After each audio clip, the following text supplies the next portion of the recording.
endorsement, by the way, but okay, enough. Connor Newt, you were also at practice today. Your headline from Bears Titans joint practice. Go. This is fun because none of you can look at me. I don't know if you can see, but the mic stand back here has imploded, so I have to crouch down to speak to you. But, oh, my. We need to MacGyver that. I thought he went invisible for a minute. Yeah, you can't see me, as Cena said.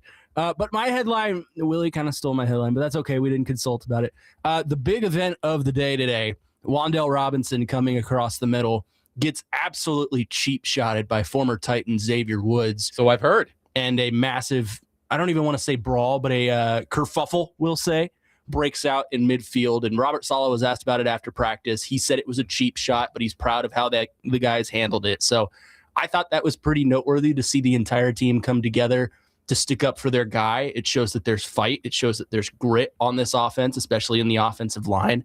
And, Wan'Dale Robinson being evaluated for concussion is not ideal. I would doubt that if that is the case, he'll play on Saturday against the Bears. But, I think seeing a moment of unity like that, it got me a little fired up. I'm not going to lie to you. Now, I would agree. Do you both agree it was as cheap as Robert Saleh said it was? Yeah, it was cheap. And the thing that really set the Titans off was that Woods celebrated it. Like he got up and the flags came flying in before Wan'Dale Robinson even hit the ground. I mean, the 3 flags are coming from all the different refs. It was clearly not a good hit.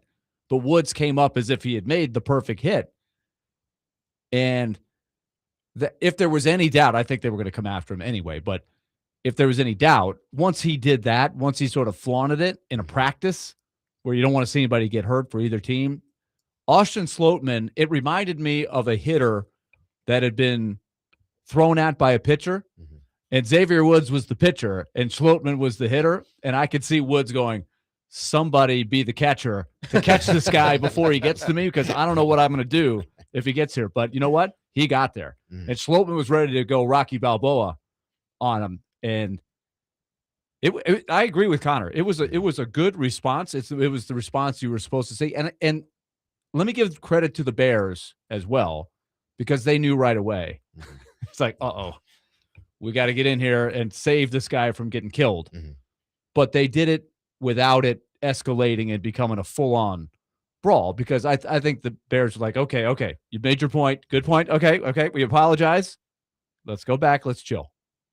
So it was well handled by everybody. I think those things like that, when they happen, it shows sort of how much your team is in control, because we talked about, the things that happen in practice and, punches being thrown. And then a situation like this where punches can be thrown and they're not.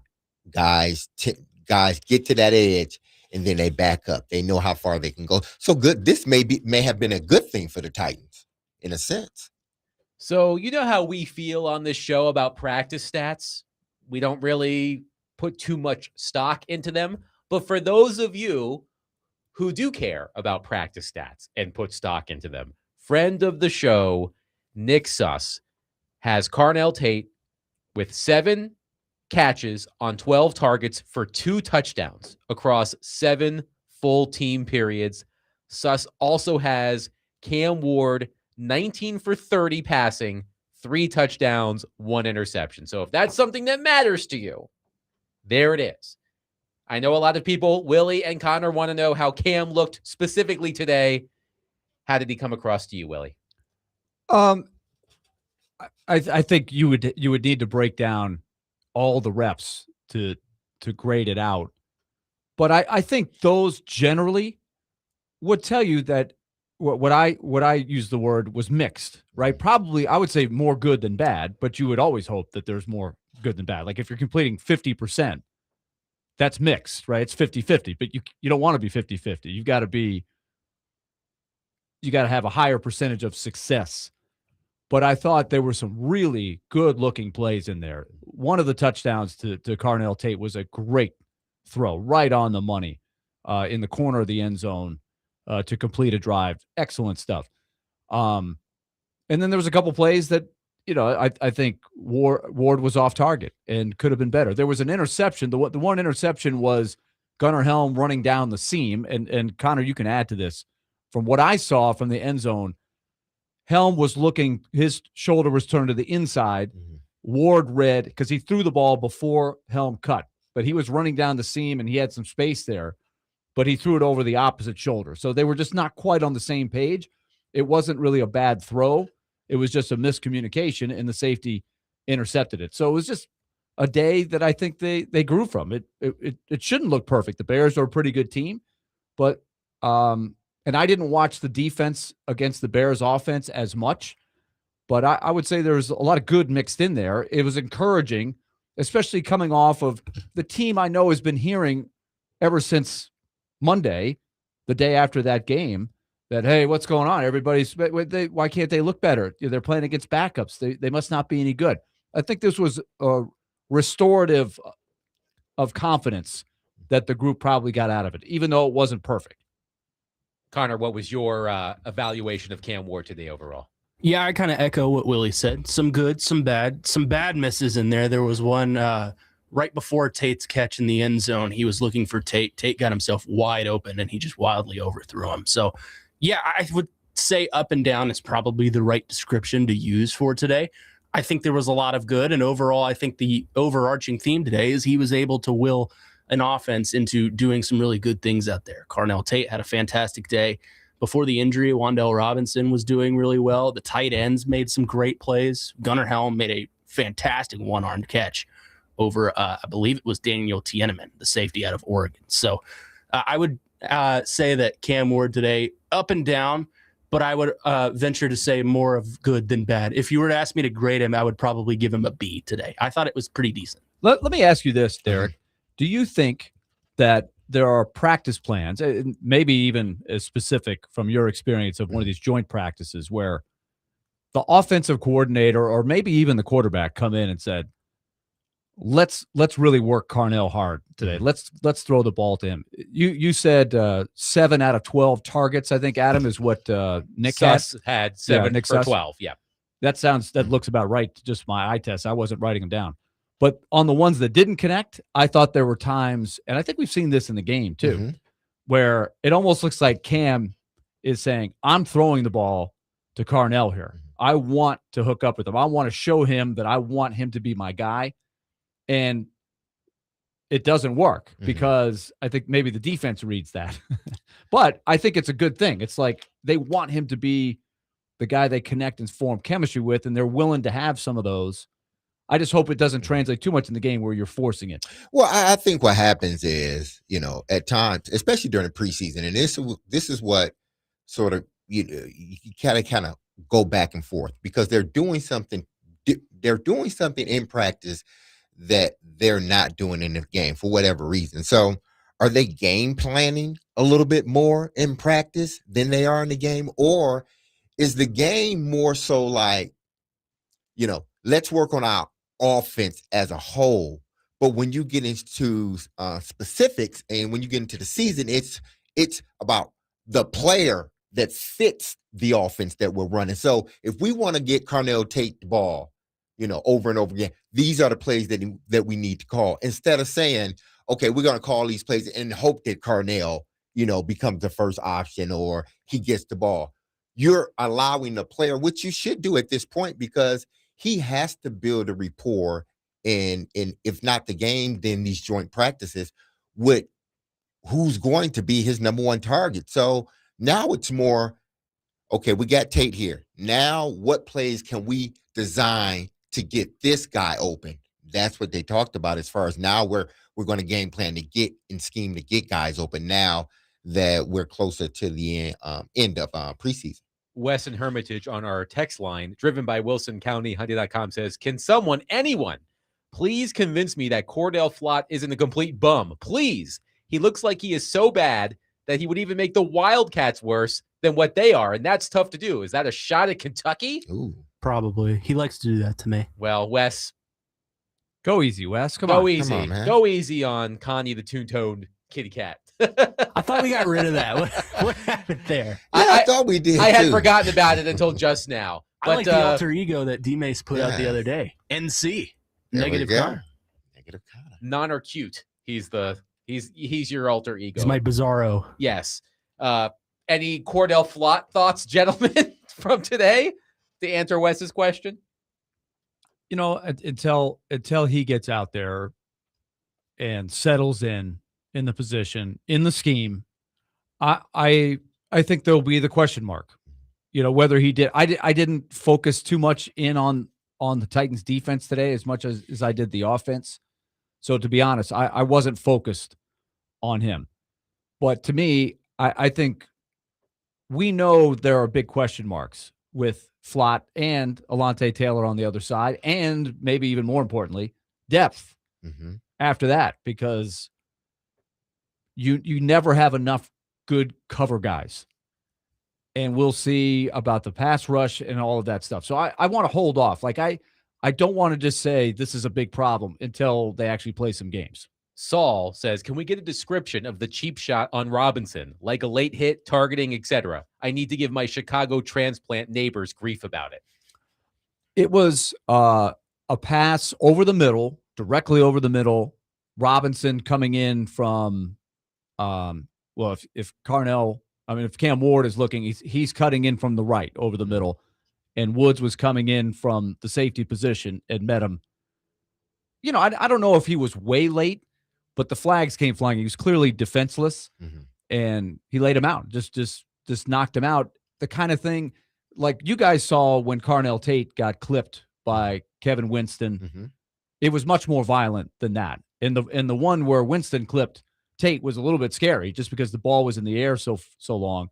This was one of those hard line drive passes that Ward tried to zip in there last second, and it was right on target. But I'd say the hit, Connor, you tell me, did you think the hit was a little bit early? I thought it was a little early. It was definitely egregious. Like, I felt like he dipped the head. But, you know, it was definitely a cheap shot. I think you described it perfectly. He was coming off across the right into the middle, and he was in double coverage as well. There was a guy behind him, but you see Woods come out from the left, a little bit dip the head, and I think you described it perfectly, laid him out. So I thought it was majorly egregious. I think you did too. Obviously, Robert Saleh did, and the refs did. Yeah, I mean, the three flags came flying in. Yeah. 615-737-1025. Actually, before we go to break, because this will guide us into our next segment. Connor and Willie, you both were at practice today. Who, quote unquote, won the practice today? Oh, you want an answer now? Yes. You know, winning practice is just not in my jargon. Who won practice, Willie? Who won practice? We need this. Yes. It's a good segue. Who ordered the Code Red? Come on. Well, when you guys put this on the text chain, Connor made a good point. Like, I really couldn't tell you who won between the Bears offense and the Titans defense. I just didn't watch it that close. I was watching from one field over, and when I could see the rep, the Titans had a couple nice interceptions. Caleb Williams had a couple of really nice touchdown throws. But I wouldn't say it was one-sided either way. Okay. I would say from the Titans end, maybe I'd give them a slight edge over the Bears defense. I think there was enough success there, but I wasn't grading each play and keeping any kind of score. Connor, who, quote unquote, won the practice? Yeah, kind of what he said. I watched a little bit more of the defense than the offense today. I think the Bears offense kind of beat the Titans defense today from that end, but it's worth noting that the Bears ended the practice with an interception against the Titans first team defense. So I would say that the Bears won their offensive side and the Titans won their offensive side. So bad day for defenses, I guess. But if you're looking for an overall winner, I would honestly say the Titans. I think the offensive things that we talked about, Carnell Tate's day, the unity moment for Wan'Dale Robinson, I think if we're measuring moral victories, that's the way to go. And even if you're measuring the offensive success, I was a bit more impressed by the Titans offense than the Bears offense today. Okay, well, for what it's worth, friend of the show, Easton Freeze, in his write-up said, it wasn't a blowout by any means. Chicago kept things competitive throughout the session, but the Titans were the better team on both sides of the ball. And that consistency across the full practice is what matters most heading into the regular season. Do we have any Bears media that agrees? Or are the Bears people what saying? What are Bears people saying? Yeah. I will look Fortunately for all of us, we will have a member of the Bears media on the program later today. Patrick Finley, Chicago Bears reporter for the Chicago Sun-Times, will join us at 5 o'clock. We'll get his perspective on practice. We'll also talk to Patrick about Caleb Williams' maturation from year 1 to year 2, and perhaps what we can learn about Cam Ward as he embarks on his year 1 to year 2 journey this season. Mitch Light of The Athletic will join us at 4:20 to talk college football, but I'll explain why coming up next.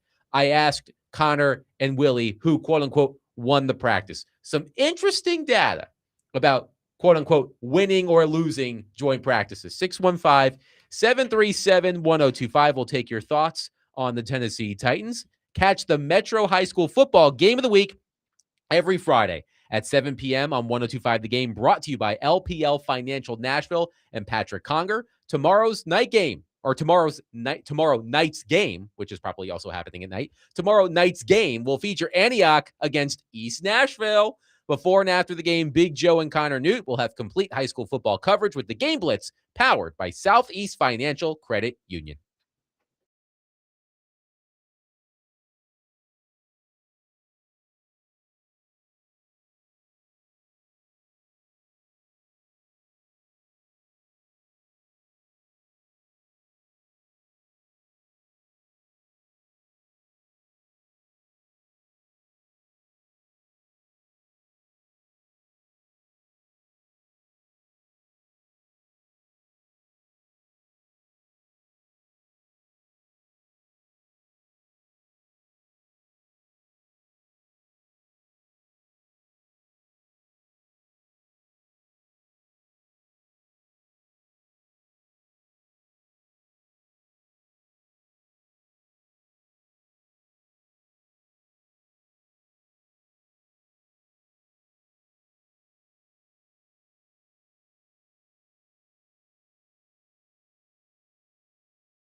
DMase, Vingan and Donick, 102.5 The Game. Willy, Donick, Derek Mason, Adam Vingan, DJ Willy today. You know, that sounds like a song that would be on a 80s sitcom. like bosom buddies. Bosom buddies. Willie know what I'm talking Tom about. Hanks. Exactly. His breakthrough. Yes, 80s. Well, Steve Winwood was in the 80s. Steve Winwood can cover numbers a lot of decades. For sure. 80s for sure. 70s. That for was sure. definitely He might have an even 80s got song. Definitely 90s. It took All me right. back there, right? Bam. Mork and Mindy. Okay. Your hair Yeah. was a little higher. Yeah, hair was a little bit higher. Fro back then. Nice. Yeah. I had a fro once. It's a mini fro. There will be a theme, so just All right. keep So that in am the I back of getting your mind. close? Yeah, I mean, it's a I'm good in the starting point. ballpark, There's huh? no way you were going to get it. I'm in the first. building. I don't think you could get it on the first one. Okay. If Am you- I in the building? You're in the building. Okay, cool. Okay. He's in the building. Derek Mason is in the building. So before the break, Connor and Willie both attended the joint practice today, Titans and Bears. And I asked both of them who, quote unquote, won the practice, which seems like a silly thing to ask, right? We're talking about practice, to quote Allen Iverson. But the reason why I asked that question was because I saw some really interesting stuff from Ryan Paganetti, a Super Bowl winning NFL strategy and analytics coach who has worked for the Eagles, Jaguars, and Raiders. We referenced Paganetti's work last week when we had our discussion about Cam Ward and his sack rate and sacks being a quarterback stat. So when I saw this cross my feed earlier today, I found it to be very interesting. I'm going to read directly from Paganetti's post. Quote, preseason games don't matter. The information edge is in joint practices.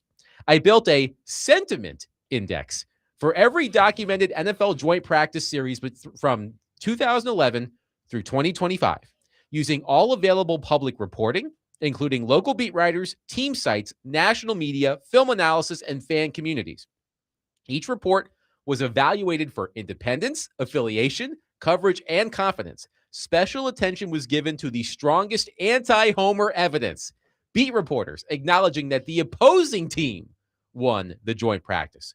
Over those 15 years, teams that clearly won joint practices exceeded their preseason win totals in 30 of 51 seasons, or 58.8%. Clear losers exceeded theirs only 23 of 52 times, 44.2%.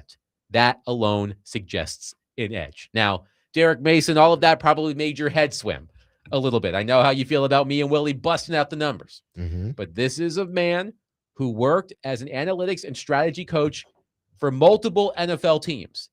And his own, I love the name of this, sentiment index. We know that evaluating a practice is subjective. There is no scoreboard. It's not Titans 25, Bears 22, which would be an odd football score, I guess. Mm-hmm. So it's completely subjective. But through Paganetti's research, over 15 years, 2011 through 2025, teams that clearly won joint practices exceeded their preseason win totals in 30 of 51 seasons. That's 58.8%. So how did they define clearly? Who was the arbitrator in all of this to say they clearly won? Because there had to be, or are they going by the beat writers? Each report was evaluated for independence, affiliation, Mhm. coverage, and confidence. Mhm. He used all available public reporting, local beat writers, team sites, national media, film analysis, and fan communities. Okay. So based on all of that research, if he felt like one team clearly won a joint practice, those teams exceeded their preseason win totals 58.8% of the time between 2011 and 2025.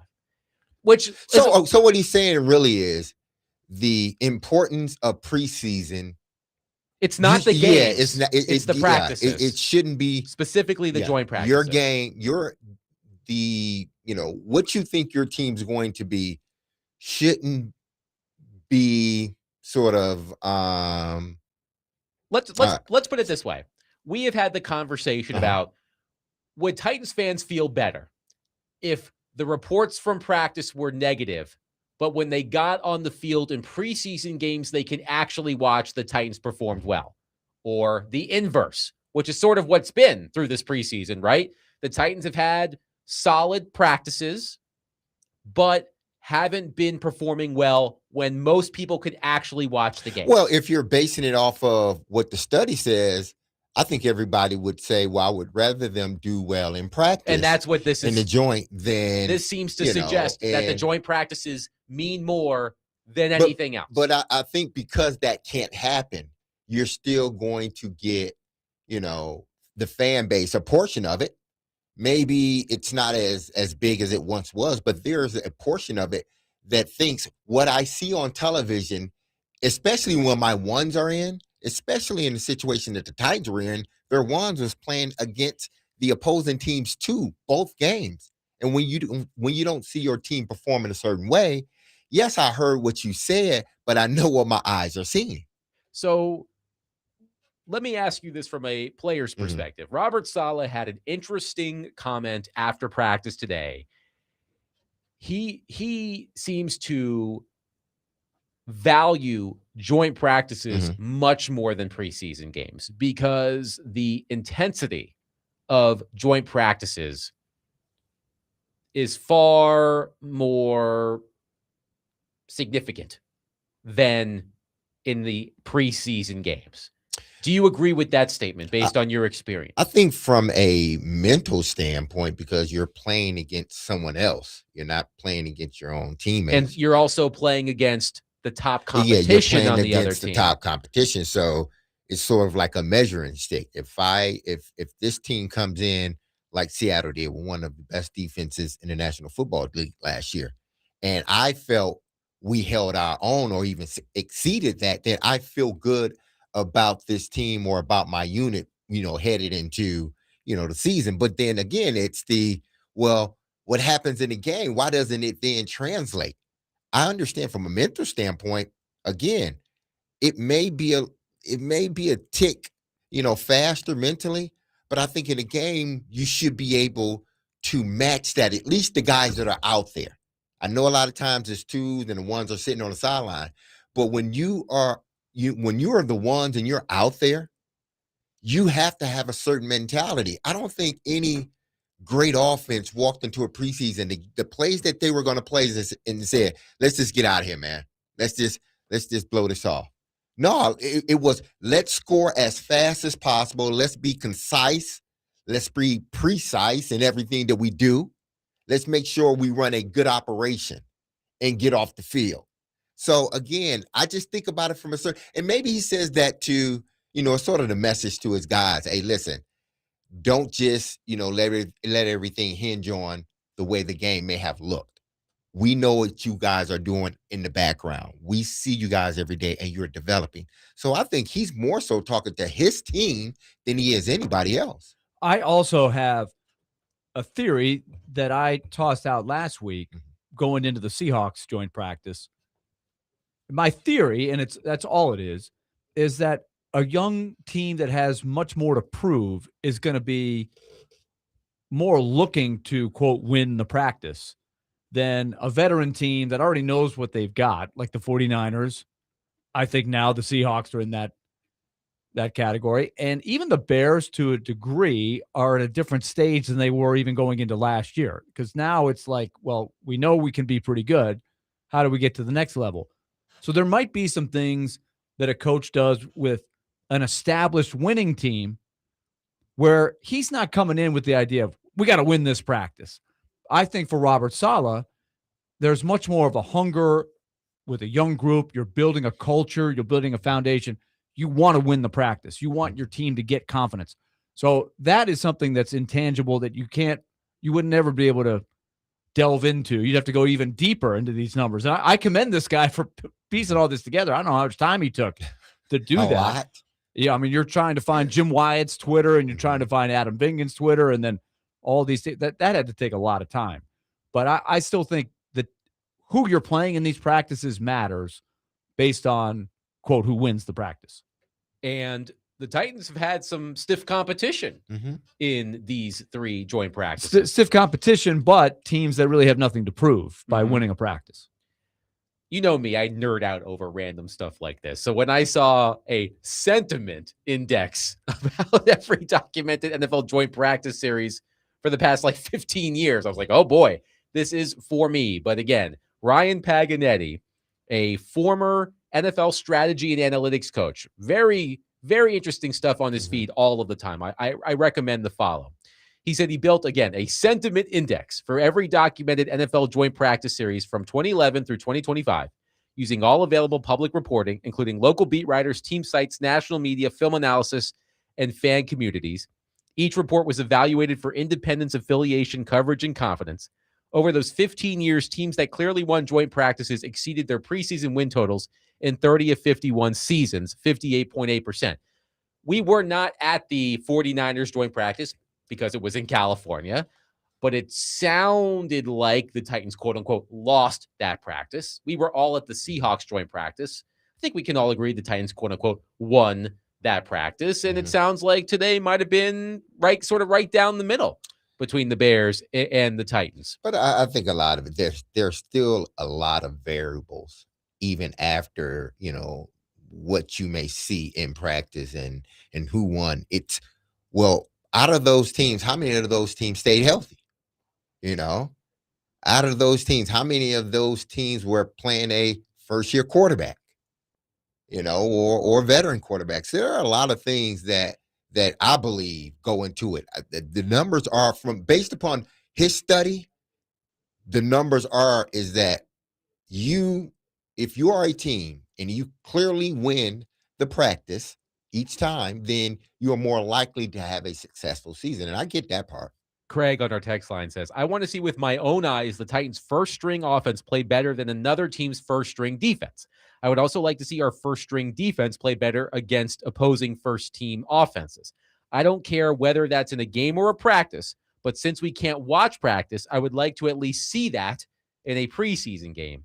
Dustin says, call me crazy, but I value what folks seen on national TV much more than practice. These Super Bowl winning teams can ball out when the lights are on. And I don't know, Dustin, your text message, man, there's a lot. You got to all over the place. It's all over the place. But Dustin also said, to what Willy's saying, the Titans came out hot in practice against the Seahawks. Then on Hard Knocks, you saw Mike McDonald get in his team's ass. Then the Hawks started whooping us. According to what? According to the Hard Knocks? Yep. How they pieced it together. I mean, I could. How they edited it. Yeah. They did make it seem like Dustin, I want to read your text, but I lost you. I don't know where this text is going. But there's a narrative. That's a narrative. Almost, you're making a TV show, so you could play that narrative.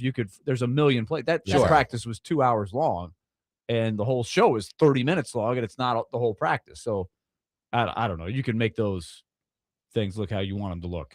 But I think fans just want to see, had they seen, the first drive of the first preseason game, had they seen something like that a few more times, I think this fan base, those that don't get an opportunity to come to practice, I think they would feel better. But because they're not seeing that, they're hearing that this is what he's doing, and he is doing this in practice. But they never can make that connection when it comes to a game. And that's what the fans are looking at. It's like, okay, I know what y'all telling me again, but I know what I'm seeing and it doesn't match. 615-737-1025. I just wanted to share what I thought was fascinating data. We're going to have this Paganetti guy on the show. He's had some really interesting stuff. 615-737-1025. We'll continue to take your thoughts on the Tennessee Titans, who wrap up the preseason on Saturday against the same Bears. 615-737-1025. Coming up next, we will get to question number 4 of our 10 pressing Titans questions. 615.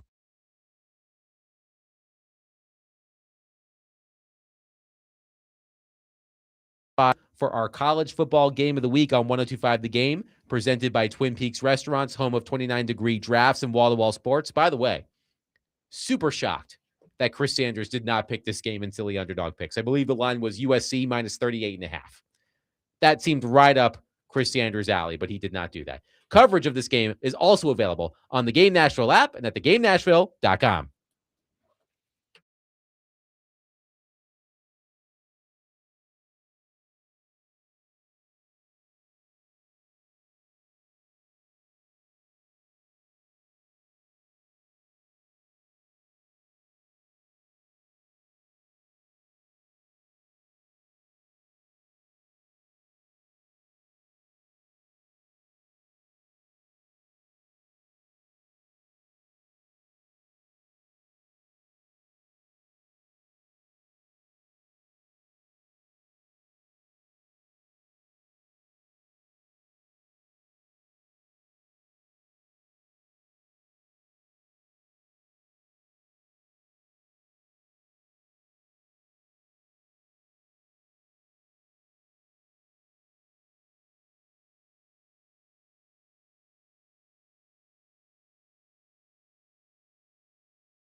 DMase, Vingen, and Donick, 102.5. The game. All right. I'm going to take a crack at Willy's musical theme. Songs where the title is a woman's name. Ding, ding, ding, ding, ding, ding, ding, ding. Way to go. Valerie and now Billie Jean. Yes. And who knows who else we might hear from today. All right. Some other ladies. Score one for me. Score one for Vingen. All right. Josh from Cookville says, in my entirety of being a Titans fan since 2003, I have never heard and seen people overanalyze the preseason as much as I have this year. I understand cause for concern, but people forget to remember how much new we have going on. New coordinators, coaches, players, so many factors. I believe we need to see a few weeks of regular season play before we call so many players busts. I don't think anybody on this show has called a player a bust. No, but we have not. I do understand Josh's point. It does feel like we are nitpicking the hell out of this preseason. But I'd say that is the case every preseason. But doesn't it feel more so this year though? No, I don't think so. I think it's the same every year. I think the quarterback is. Yes. Obviously. And I get it. You want to see, a little bit more. You want to see, the development be a little bit further. And I know that's what the fan bases are thinking. But when you are a team that, haven't won over 10 games in the last 3 years, I mean, this is what comes with the territory. If this was a team that was coming off a playoff season, they didn't even have to win a Super Bowl. We wouldn't be having these questions. But when you haven't played to the level that your fan base thinks or that you think as an organization, then you're going to get picked until you become a good team. And then a lot of that stuff, once Cam proved he's the guy, you will not hear anything about Cam Ward other than he's playing good. They need to add more around him. I would say that I will meet you halfway on if it's a good Titans team that has been good the last couple years, then there would be less scrutiny on the day in and day out. But I don't think it's been any different for Cam Ward than it was for Will Levis, than it was for Jake Locker, than it was for Vince Young, for Marcus Mariota. When you have a young quarterback who's coming into a team that has struggled, then I do think it's an equal amount of scrutiny. I can remember when Vince Young was a young quarterback, we were all over his performance every day in practice, for sure. I don't think it's any different with Ward. I think the reason why it feels, to Josh's point on our text line, that this preseason has been picked over more than any preseason in recent memory is just because of Cam Ward's struggles last season, and combined with the discussions coming out of OTAs and minicamp. He did not receive glowing reviews, and I know it's minicamp, it's OTAs, I get it, but people were not satisfied seemingly with how Cam Ward performed in minicamp and OTAs, which then bled into the 6-7 weeks of nothing. Mm-hmm. And we talked a lot about Cam Ward based on what we saw in OTAs and minicamp. I think that has something to do with it as well. I think if Cam Ward had a really strong offseason program, we would not have filled so many weeks with, oh my God, Cam Ward. I disagree. I think when you're a young quarterback who on a team that's bad, you're going to be under the microscope. I think even if he lit it up in the offseason. No, I think if he was playing better, people they'll still be talking about him, but not in a concerning way.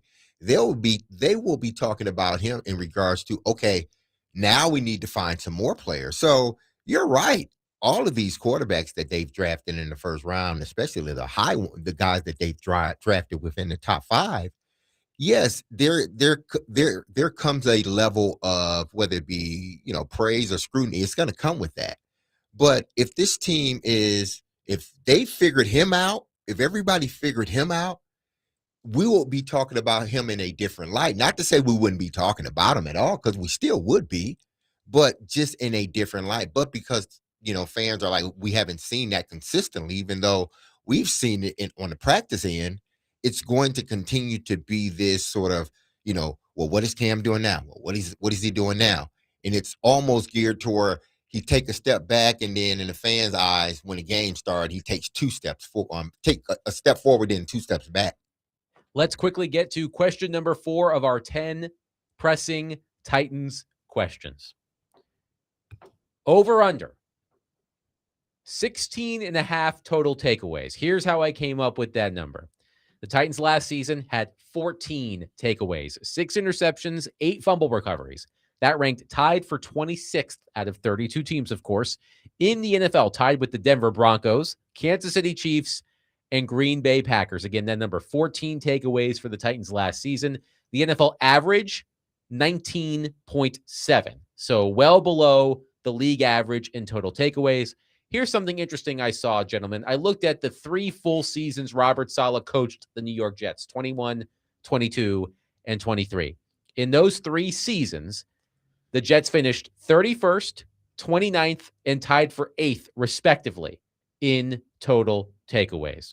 So Robert Saleh's defenses, which were overall strong in New York, did not rack up a bunch of takeaways. So over under 16.5 total takeaways for the Tennessee Titans this season, Willy Don. I'll say slightly under. I just don't think they have the horses right now and that type of defense to get higher than that. I hope I'm wrong, because I think there's a chance that they'll be quite a bit better. But I don't see like a ball hawking defensive back that I can put down for 5-6 interceptions individually.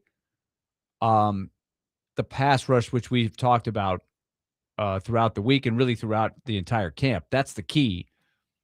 Can they have a ferocious pass rush here in this first year? And would that lead to takeaways? Maybe, but I'm going to go under. Derek, over under 16.5 total takeaways for the Tennessee Titans. 14 last season. Man, you would tend to believe that, new defensive coordinator, some new guys up front. They went out and paid for some guys on the corner at the corner position. So the linebackers look good. So you would think, okay, this team, should be able to get turnovers. This should be a opportunistic defense.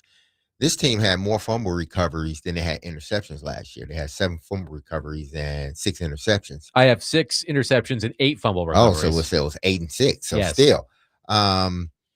So this hasn't been a opportunistic defense. Now, part of it, you can say they've dealt with injuries across the board. We know how depleted they were last year at the cornerback position. And then the signing of Snead, hoping they would get something, and got absolutely nothing. So I understand those things happen. But can this team with this defense under this defensive coordinator get more than, 16.5 is the over-under, 14 last season.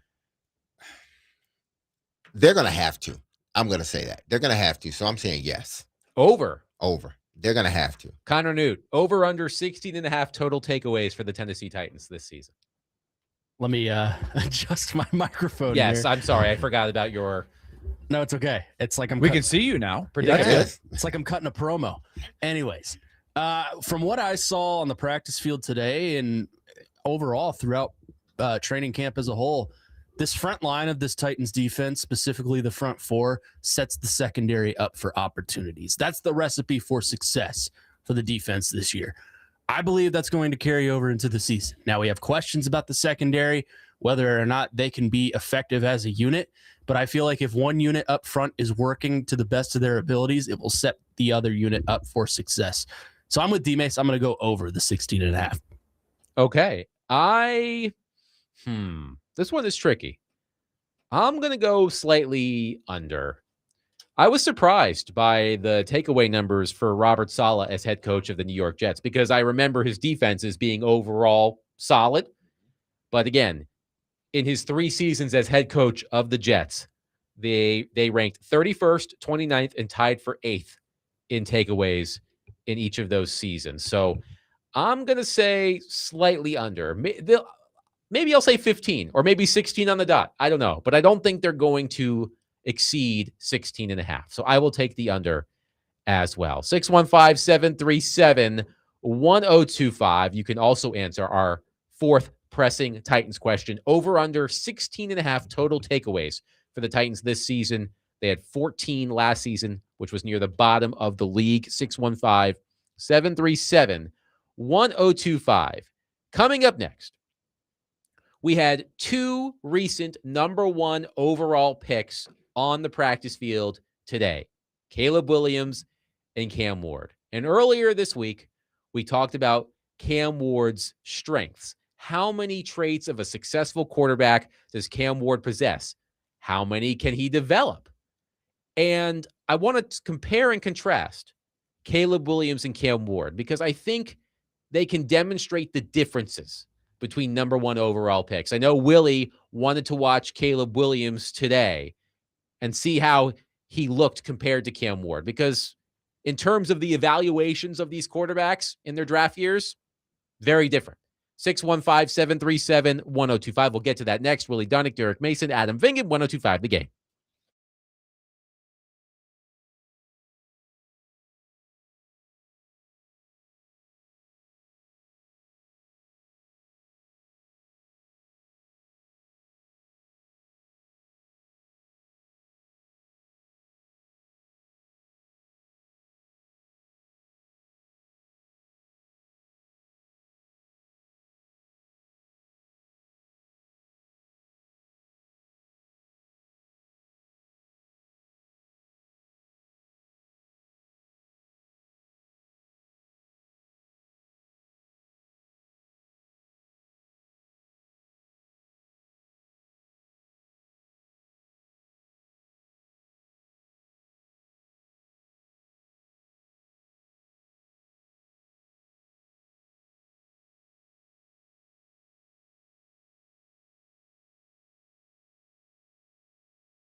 DMase, Vingan, and Donick, 1025. The Game. Willie Donick, Derek Mason, Adam Vingan, Connor Newt here with you.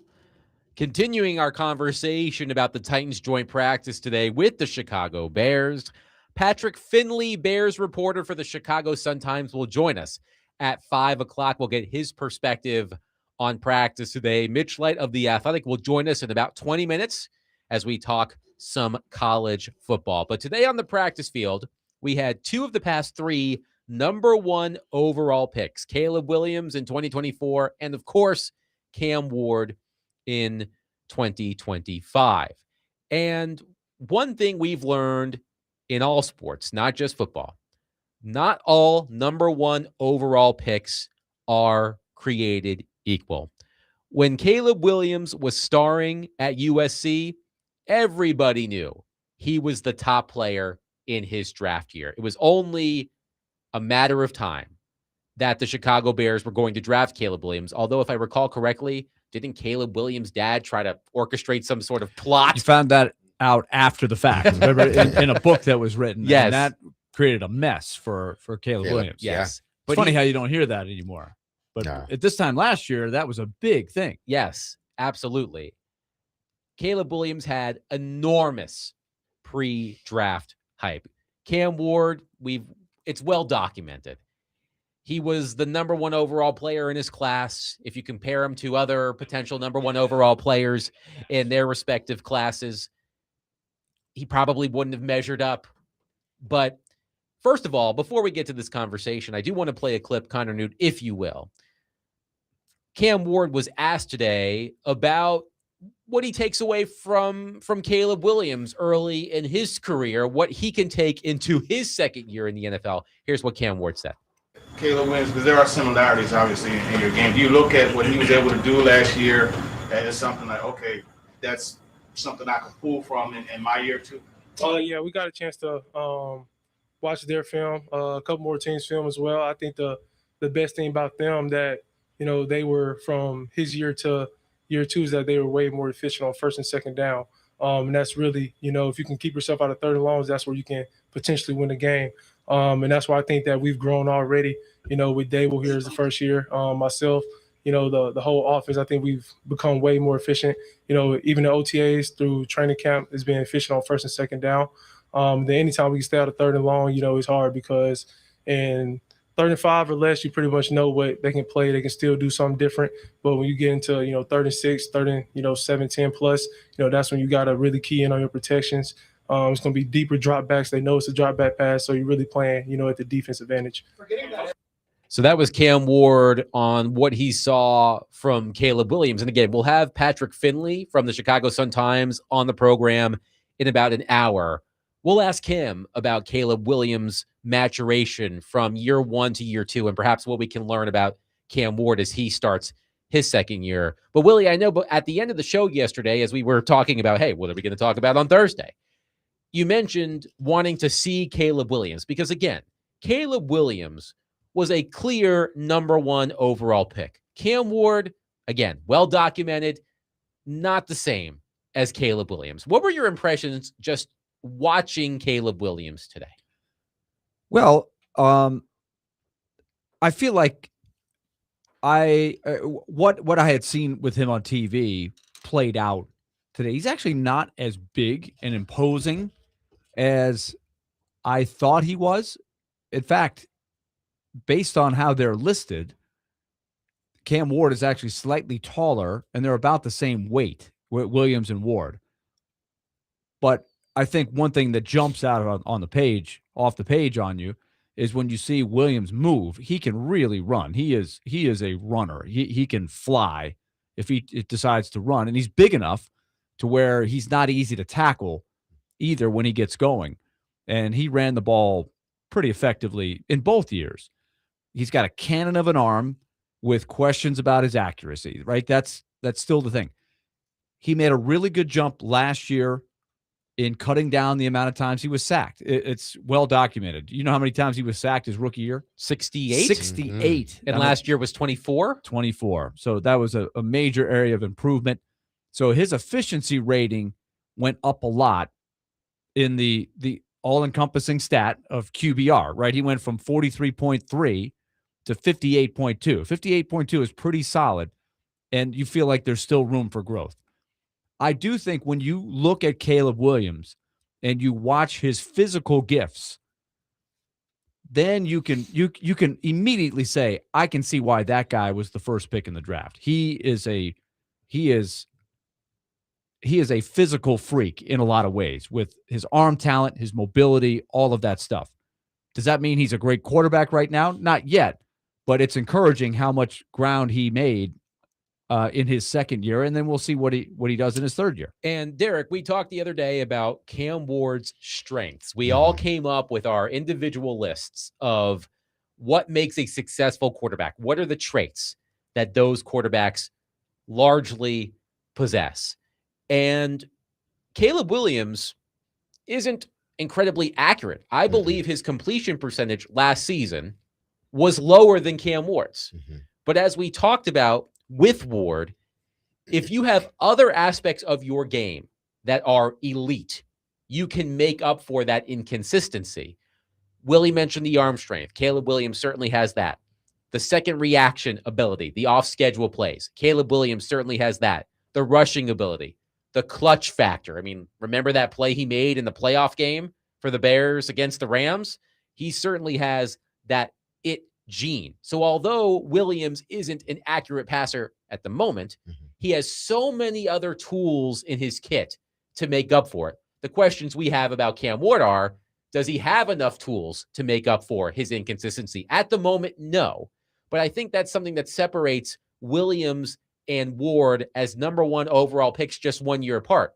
We've seen Williams have these elite standout traits that at the moment we haven't seen from Cam Ward.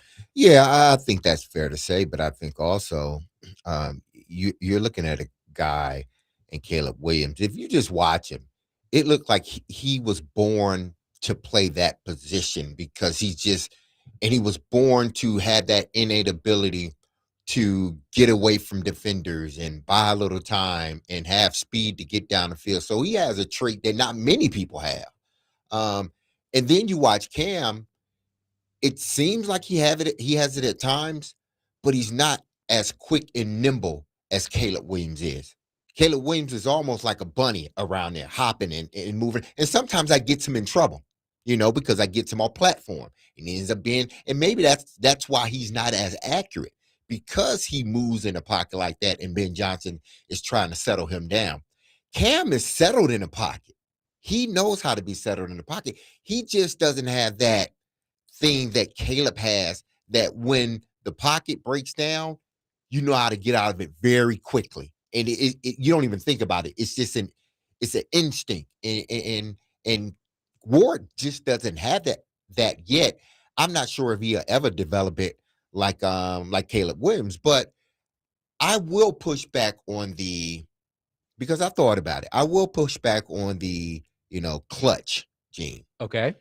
For this reason.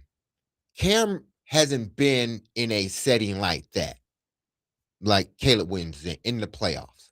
It shows up more in the playoffs when you're clutch.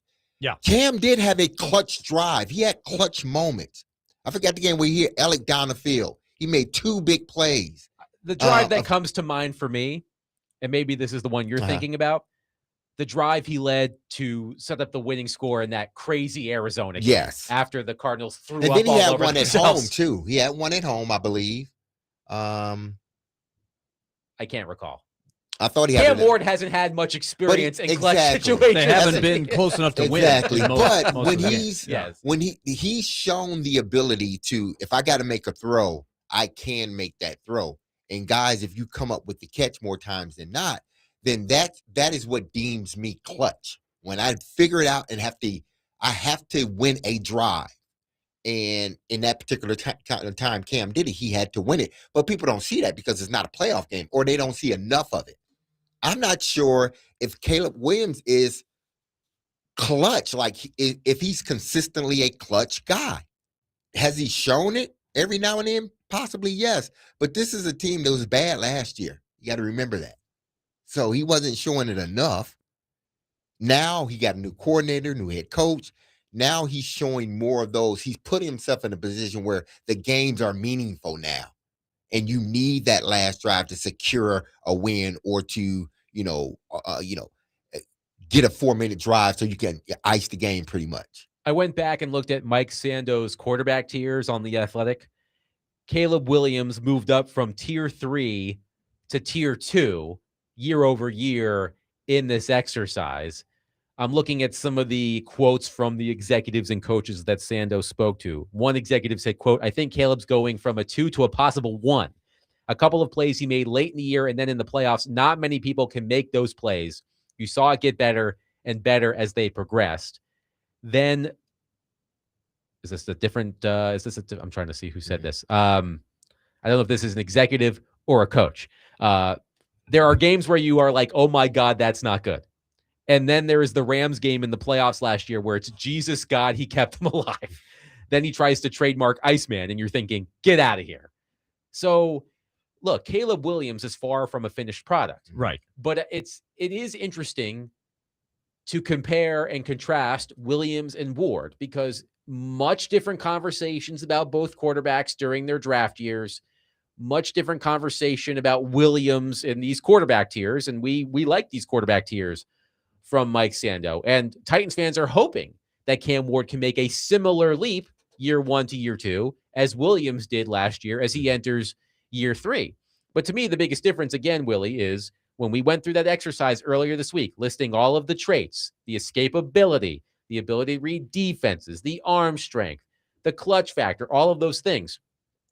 Caleb Williams certainly has his deficiencies, but he has some elite strengths. And it's just really interesting to look at the two quarterbacks, both taken number 1 overall, much different viewpoints of them. Right. And I think it's important to keep in mind, too, that when we're talking about quarterbacks, I think of pitchers in baseball. There's different ways to be a great pitcher. There's different ways to be a great quarterback.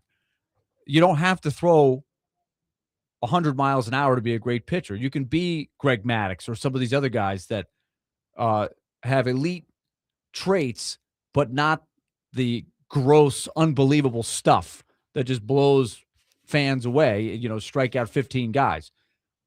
Caleb Williams has got that kind of stuff with his physical traits, but he's got to refine some of his weaknesses. But give him a lot of credit. Simply cutting down the sacks as much as he did was a major jump. And even though his completion percentage went down, his efficiency went way up. His QBR was much better.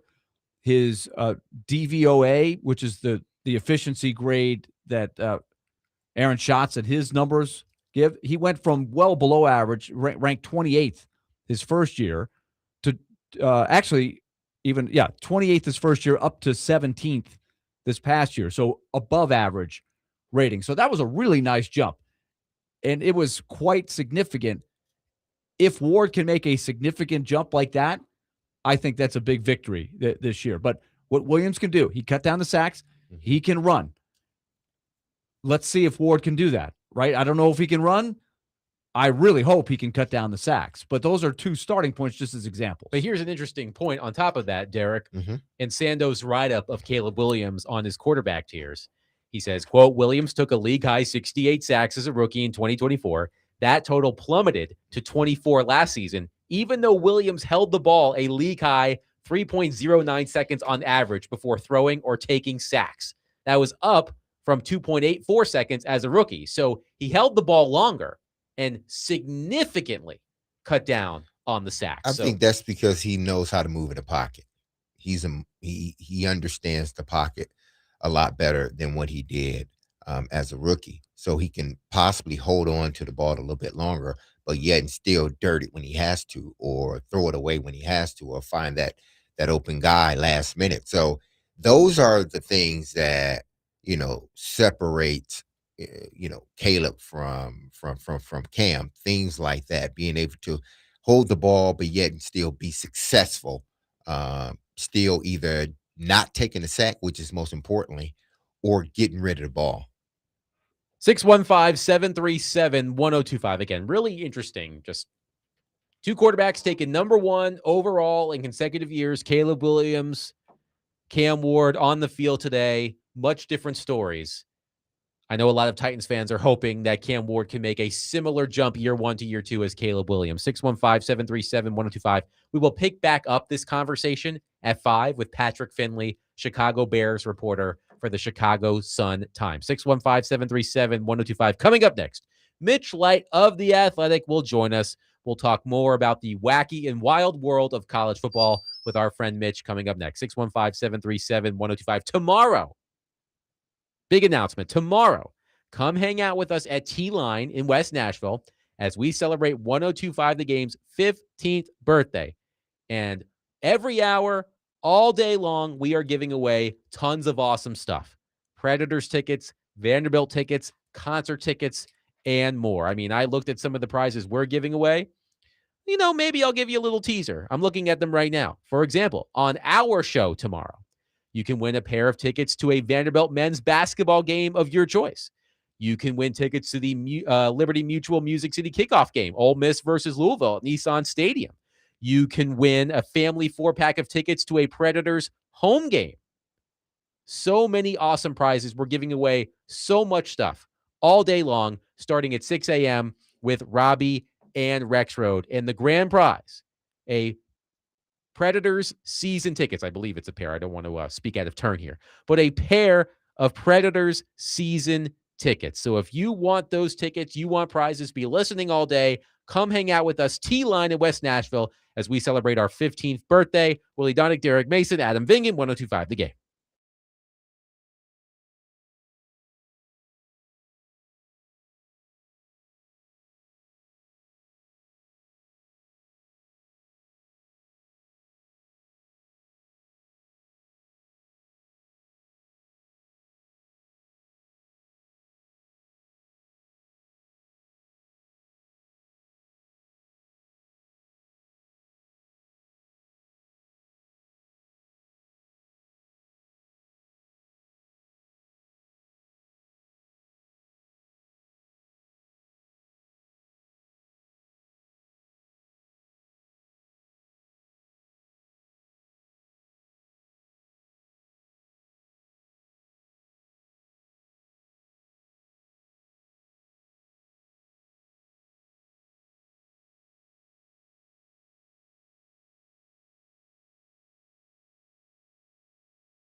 DMase, Vingan and Donick, 1025. The Game. Willy, Donick, Derek Mason, Adam Vingan here with you.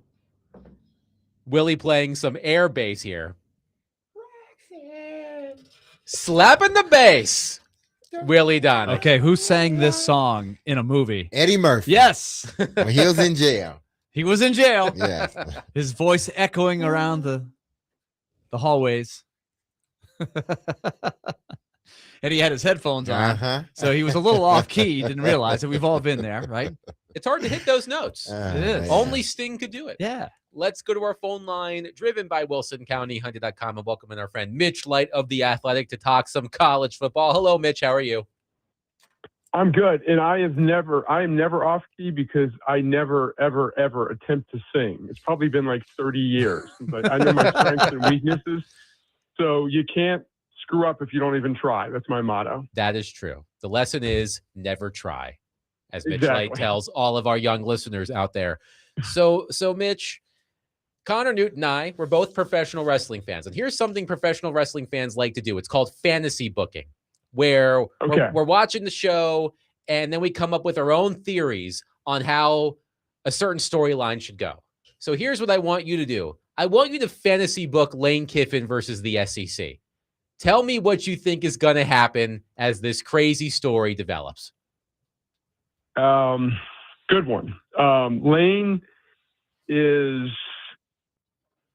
holding firm, if that's the best way to say it. I think LSU realizes that this isn't a fight for these type of players on the football end. There's the basketball end too with that roster, which has 4 players. But that it's not worth the fight to go against the league. But I don't think Lane thinks about it like that.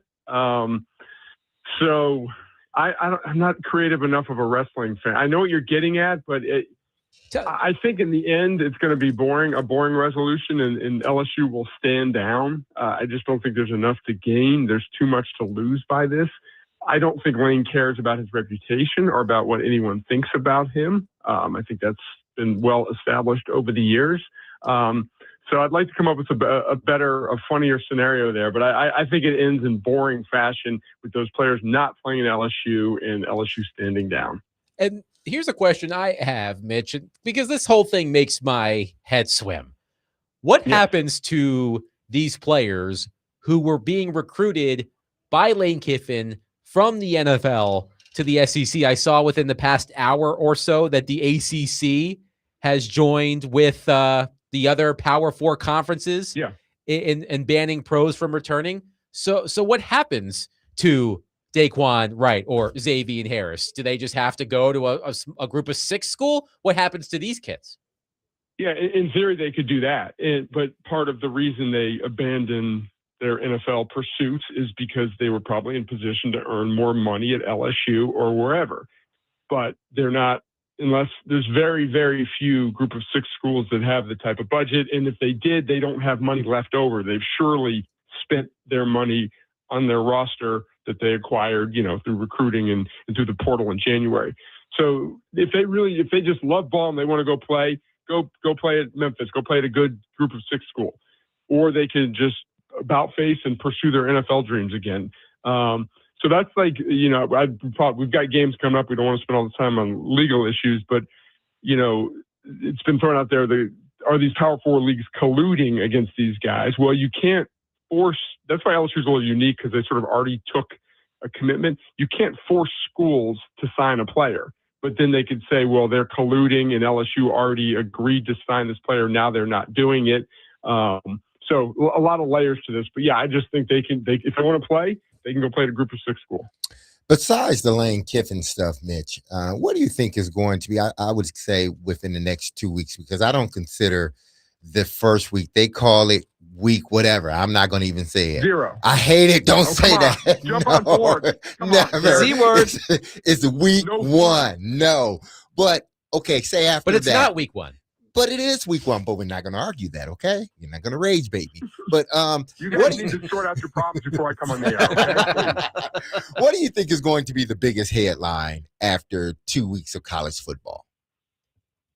Well, unfortunately, week 1, as it's called next week, is not overly exciting, which is usually not the case. Usually Labor Day weekend's a great weekend. So that kind of, if something notable happens, then it will be a big upset. So, can I sit here and predict, like, let's say I'm just looking at the schedule. Miami goes out to Stanford and loses. Obviously, that'd be an enormous upset. So I think we're only in position to see, someone kind of stumble badly in their first week. There's a few, Ole Miss and Louisville here in town. That's a good test for both those programs. Louisville with its new transfer quarterback from Ohio State. Ole Miss first season, moving forward without Lane Kiffin. So it's tough to predict what the big storyline is going to be, but unfortunately, week one is not loaded with great games. Now, now that the season is upon us, what are your expectations for Vanderbilt? Obviously, Berlowitz is going to be the starter first game of the season, but I'm sure he's going to try to, get the young guy in Curtis to play. But what are you expecting? I think there's a wide range here. My predictions, right now, if I had to predict, I'd probably say 7-5. I think the overall talent on the roster keeps improving. Without a doubt, you're losing the best quarterback in, I guess, school history. Bill Wade might argue, in the 50s. But this was the number one offense in the country as far as yards per play, which is probably the most important statistic. But I think the defense is a lot better. I mean, the offense kind of masked some defensive issues last year. They were able to retain most of their key defensive players. The linebacking core is very good. The specialists are very good. Whenever Vanderbilt's been good in football, Willy knows this over the years, they've had a great place kicker. Kerry Spear was around for James Franklin's really good teams, and blessed with a great kicker right now in Brock Taylor, which could be a difference maker in some close games there. So, right now, without obviously seeing the team play, I've seen some scrimmages and stuff, but I'd say 7-5 would be my prediction. Mitch Light is with us from The Athletic. He is the college football editor, one of a great team of writers that covers the sport for The Athletic. And Mitch, I don't know if you had a chance to hear Clark Lee speak publicly for the first time since the decision was made to start Berlowitz, but what jumped out at you about his comments to the media? Nothing really. That's what I expected. I think people kind of overreacted to the announcement. There's no way. If you thought that was Clark, whenever it leaked out earlier in the week, that this was Vanderbilt saying that Berlowitz is our starter and Jared Curtis, isn't going to play. That was absurd. I mean, they're clearly going to play both, and Clark emphasized that today. And I think they were probably very even in throughout the preseason camp. Obviously Jared Curtis, when you watch him, his arm stands out. He makes a ton of throws, but you cannot discount the fact that Berlowitz has been in the offense for 4 years. Doesn't have the same ability as Diego Pavia, but probably understands the offense just as well there. So I think Clark said all the right things, what you would do, didn't give away what their specific plan is. It sounds like they don't have a specific plan. I don't think you can go in and say, unless and Austin Peay's a good team. They're a good FCS team, so I'm not saying this is going to happen. But unless you go up and you score in your first 3 touchdowns and you had a plan to play one quarter, then the next quarter, or one drive versus the next drive, I think, and as Clark said, you got to let the game unfold. You can't just, I think there was a game once when Derek Mason was here. The year they were rotating a bunch of quarterbacks, and I think the starter had played well, whether it was Johnny McCrary for the first 3 drives, and then they took over at their own 2-yard line, and they played the backup. I forgot the kid's name, because that was the plan, and they had a huge turnover. And after the game, said, "Well, that was our plan." Well, you got to adjust if things happen if someone's playing well. So yeah, I mean, I think as Clark usually does, he handles things very well publicly. It sounded to me like he wanted to make it clear publicly that this decision was only for the first game, and week to week, yes, it's going to be open. And it really did sound like he was carving out a pathway of, hey, we know Jared Curtis, how important to this kid, without saying it in so many words. But the runway is there for him to go take the job at his own pace, though. Yeah, and I think that's what you would probably like if you're Vanderbilt. I mean, or, would it be great if Berlowitz had a great senior year and led him to a 7-8 win? Sure, of course. But Jared Curtis is the quarterback of the future, and you want to get him experience. But coaches also want to be sure they put their team in the best position to win. And they feel that starting Blaise Berlowitz is that for at least the Austin Peay game. Now, what you don't want, no coach wants this, no fan base wants this, is rotating quarterbacks. And quite frankly, we've seen that in the Clark Lee era. With Ken Seals and Mike Wright, and then, going to AJ Swan that one year. You had the luxury the last 2 years of Diego Pavia being here and really, although he's banged up, not missing a start. So I think ideally by week 3, NC State comes in, you'd like to have a starter. Not saying there wouldn't be a package for one of the two, but I think you'd like to have a starter for week 3 and go pretty much the distance in that game. Speaking of NC State, they open up this weekend in a interesting game in where it's 2 ACC teams, but it's not a conference game. That still baffles my mind a little bit. But what do you think about the matchup at Virginia? I don't know if you guys saw this on social media today. They had because the injury reports or the availability reports, because conferences have to do that now. Virginia has like 15 guys on their injury report, a bunch of guys out. So like everyone's like, what's been going on in preseason camp there? So yeah, it's an interesting matchup. I think we talked briefly about NC State last week. Very good at the quarterback position with CJ Bailey, who is a 3-year starter. Legit NFL prospect. They lost some key skill guys to the portal. They're starting running back and a couple of good wide receivers, but talking to people, and they still feel good about their skill guys. And Virginia is I think the oldest team in the country. And I think we've done the research. Wow. Other people have done that. Not just like most experienced, but the oldest team in the country. They were kind of like Vanderbilt earlier in the Clark Lee era. They were a developmental program, and I forgot to say, Tony, the coach, former Clemson assistant, was kind of on the hot seat. They shifted. They really hit the portal hard last few years, and they had a great team. They won 11 games last year. I don't think they're as good this year. Their quarterback is a guy SEC fans are sort of familiar with, Bo Pribula, who was at Missouri last year, got hurt in the Vanderbilt game, but Bo Pribula transferred to Virginia, will be the starting quarterback. So, yeah, that's definitely one of the more interesting week 0 games, Derek. Hate it. That'll be one of the teams I'm sure that Vanderbilt fans will be watching, because that's a big swing game on Vanderbilt's schedule early. You guys had on The Athletic some predictions to kick off the season here. I was a little bit surprised to see what a wide margin Notre Dame was in the question of who will win the national championship amongst your staff. And you guys have a great, diverse staff. Did that surprise you that Notre Dame was that much far ahead of the rest of the field? Yeah, a little bit, because they weren't. Ohio State's number 1 in both polls, I believe. Notre Dame was not my pick, so I can't speak to the losers I work with. I'm just my fine colleagues. Who was your pick, by the way? Ohio State, so kind of boring. But yeah, so there's a lot to like about Notre Dame. There really is. The quarterback position, CJ Carr is very good. Now they lost 2 great running backs. They lost 2 first-round running backs, and that obviously makes a young quarterback's job easier. So they're probably better at wide receiver than they've typically been. They're great in the secondary. They got All-Americans throughout the defense there. But that did surprise me a little bit. And for the Heisman Trophy, I think it's always an interesting angle about a wide receiver, because the wide receiver has to have the quarterback getting him the ball, the offense to get him the ball. But Jeremiah Smith got the most votes. But size up the Heisman field for us. Yeah, I mean, Smith. The one thing about Smith too is Ohio State's usually so loaded at wide receiver. Carnell Tate was there last year. They got a freshman this year, Chris Henry, who's great. So that's that's kind of difficult there. Julian saying the quarterback there is a very polarizing NFL prospect, but he finished I think in the top 5 of the Heisman last year as a redshirt freshman. He's going to put up massive numbers there. I think CJ Carr, Notre Dame quarterback on a top 5 team, is going to be in position.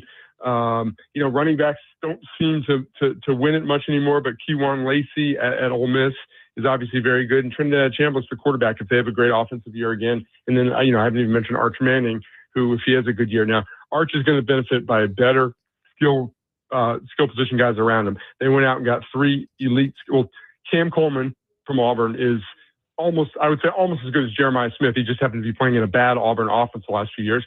And they got 2 running backs. Hollywood Smothers from NC State was a 1,000-yard rusher, and Raleek Brown from Arizona State was a 1,000-yard rusher. So they've really bolstered their skill players around him. If that offensive line holds up, Arch could have a really big year.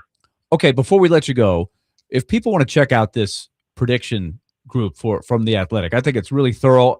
In every sport, you guys do a really good job of laying this stuff out. But you refer to your staff's prediction, the reader's prediction, and then the quote model. Tell people what goes into the model when you're predicting teams. I don't know what goes into the model. You mean you didn't orchestrate the model? This isn't the Mitch Light model?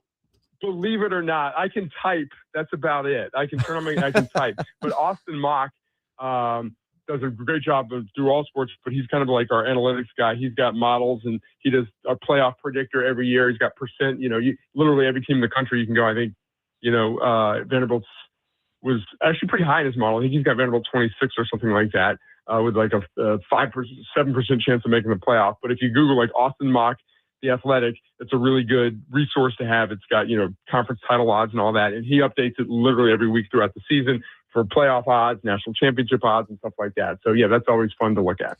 I found it interesting that the staff, by a pretty wide margin, has Texas winning the SEC. The model significantly has Georgia with the advantage there. Yeah. Again, I mean, I can't speak to everyone's got a different model and factors and all that stuff. But why Derek's model Georgia? has Michigan State winning the Big Ten. Absolutely. National What champions. kind of model is that? That is a broken model, I think. I think Mitch still uses an abacus, so maybe we shouldn't ask him about the model.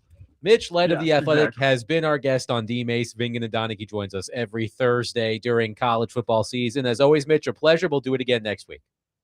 Take care, guys. 615-737-1025. I'm going to sneak in a little hockey here coming up next.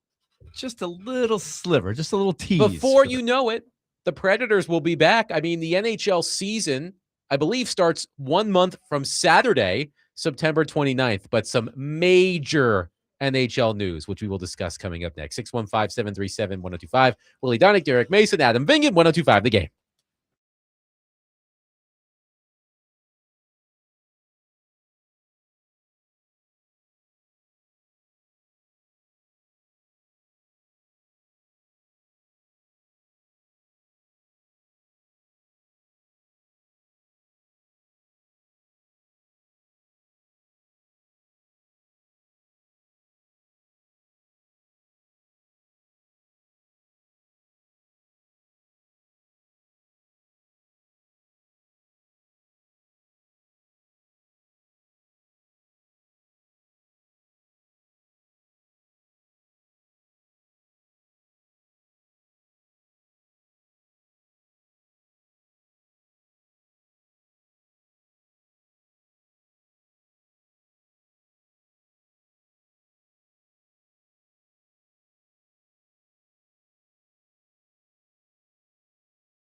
DMase, Vingan and Donick, 102.5 The Game. Willy Donick, Derek Mason, Adam Vingan here with you. Patrick Finley, Bears reporter for the Chicago Sun-Times, will join us at the top of the hour. We'll get his perspective from today's joint practice. But you know what? Hockey season is right around the corner. The NHL season kicks off, I believe, 1 month from Saturday, September 29th.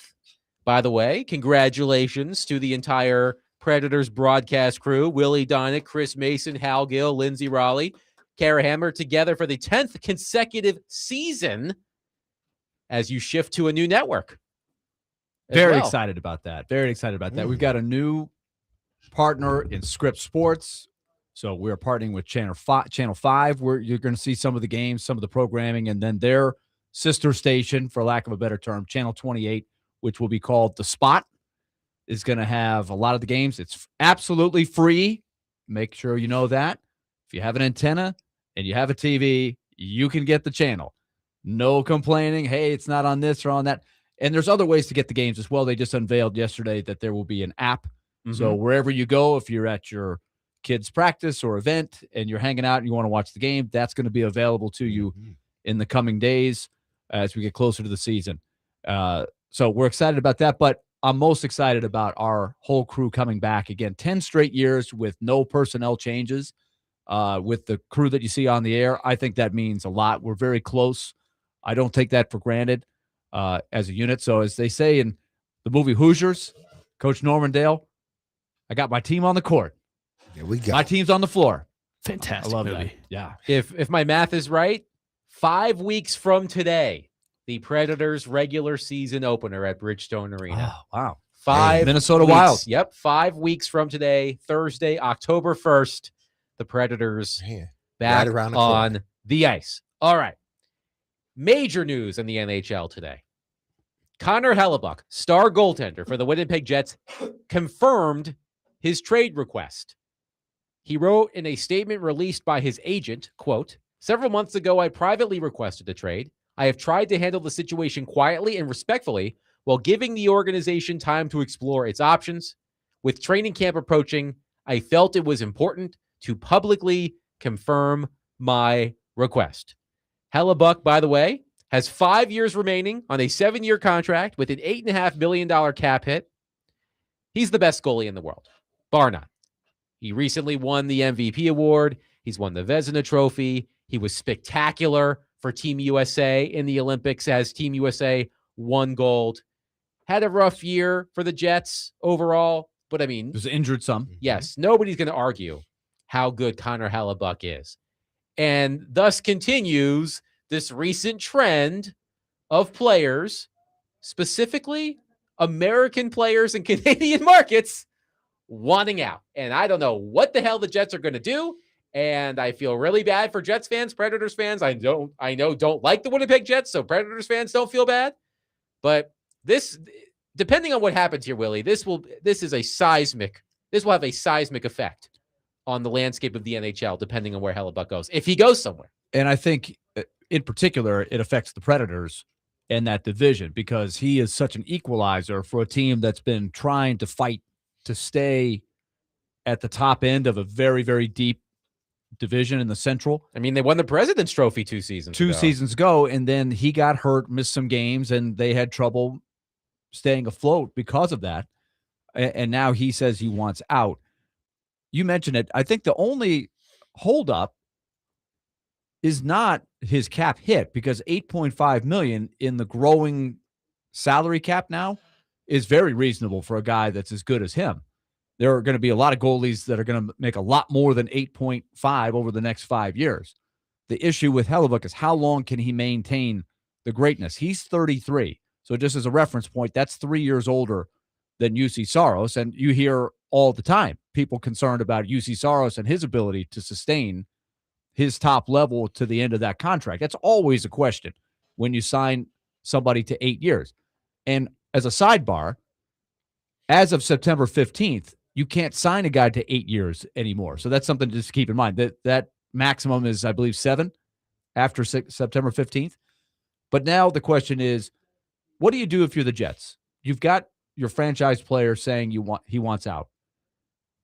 And I'm sure behind the scenes, the reason he went public was he's probably saying, okay, let's move it along, Yeah. guys. You know, I've Training told you camp's guys, around I'm the trying to corner. play Urgency nice isn't here. there. Yeah, so we're getting closer to the season. Let's move on this. But I'm sure if you're the Jets, you're like, you got to give me some time. You got to give me some options. We don't want to trade you right down the street to our rival. Ideally, we need to shop you around. What are our options here? This is a delicate thing. So I don't know how far this is going to go, but I think if you're the Predators, and probably if you're the Jets, you'd like to see him go over to the Eastern Conference. If I recall correctly, we had Elliot Freeman on, of course, in the lead up to the NHL draft and free agency, and soon we'll have Elliot Freeman back on every Thursday as hockey season approaches. I feel like he reported that there was a deal in place between the Jets and the Buffalo Sabres around the draft, that Hellebuck agreed to go to Buffalo, and it just fell apart. Yes. But we also had this conversation with Elliot Freeman as well. This idea of players with no movement clauses in their contracts saying, I want to be traded, and then giving the team a list. We talked about this with Dylan Larkin in Detroit.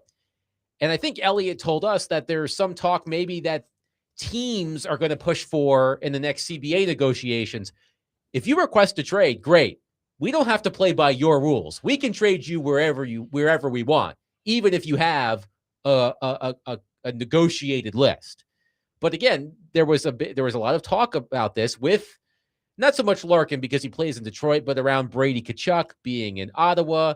There were rumblings about Austin Matthews in Toronto. We saw Matthew Tkachuk leave Calgary for Florida.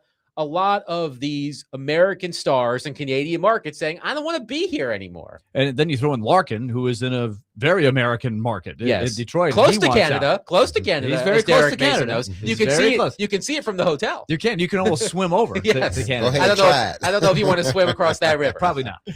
So like, But Lake. Sorry. my bad. and Larkin is running into the same wall. They haven't found the deal that they feel good about it. And so I think that that's completely fine for the team. It's reasonable. If I tell you, Adam, I'll give you a no trade clause, and then you come back to me and say you want to be traded, my first thing is, wait a minute, you told me you wanted a no trade clause. So then if you want to be traded, I think your rights and your list of I will only be traded to these 4 teams, that's not logical. That's not fair. That's not reasonable. So regardless of what's been negotiated, I don't have any qualms with a team saying, I'm not going to help you out unless you help me out a little bit. Let's be fair about this. what team comes to mind that you think he would? The usual suspects. I mean, outside of, somebody that. Vegas. What would they give in return? Well, That's you know? one of the issues, That's I the think, tricky with part. the usual suspects. Vegas would be an example. Florida would be an example. we mentioned Buffalo, which is not a usual suspect. Right. But But Buffalo would be the exception because Buffalo has a lot of assets that would be attractive to a team like Winnipeg. and Young- you don't see young goalies players. traded very much in general. Yeah. But you don't see goalies of Hellebuck's caliber Being traded on a regular basis. Rarely, if ever, for good reason. So it's hard to answer your question. I didn't mean to interrupt, Willie. To answer your question, there isn't a trade that comes to mind recently. Right. Okay, this team got that, so You can't Jets compare can it get to this. another one. Yes. Right. I think Buffalo would be a great trade partner in that if I'm the Jets, I'm looking at their roster with all of these young players, and you could probably get one of their goalies in return too, and they could probably get a pretty good goalie in a package of assets for Hellebuck. And the Sabres, that's a crown jewel that they need to get to a next level. They've got their group to ride with for the next few years. So I don't know if it's dead between those two teams, but if I'm the Jets and you're Connor Hellebuck and you're telling me, yeah, I want to go to Florida, or I want to go to Edmonton, or I want to go to, who did we just mention as another logical? Vegas. Always Vegas. I look at those teams and I say, well, what are they going to trade me? They've been trading assets for years to stay on top. They've traded a bunch of draft picks. They don't have a lot of prospects. They don't have a lot of attractive things for me to get in return. So I need to shop you around to some other teams. Quickly, because I knew this was going to happen. I'm thinking the same thing. I knew this was going to happen. UC? Yes. Yes. I was Jay- thinking the same thing. One texter said, would UC in the first or second be enough to get Hellebuck? One texter says, would they trade for UC Saros, unload his contract? Well, first of all, Hellebuck makes more per year than Saros. Hellebuck, obviously the more decorated goaltender than Saros. Hellebuck is also older than Saros by at least 3 years, years.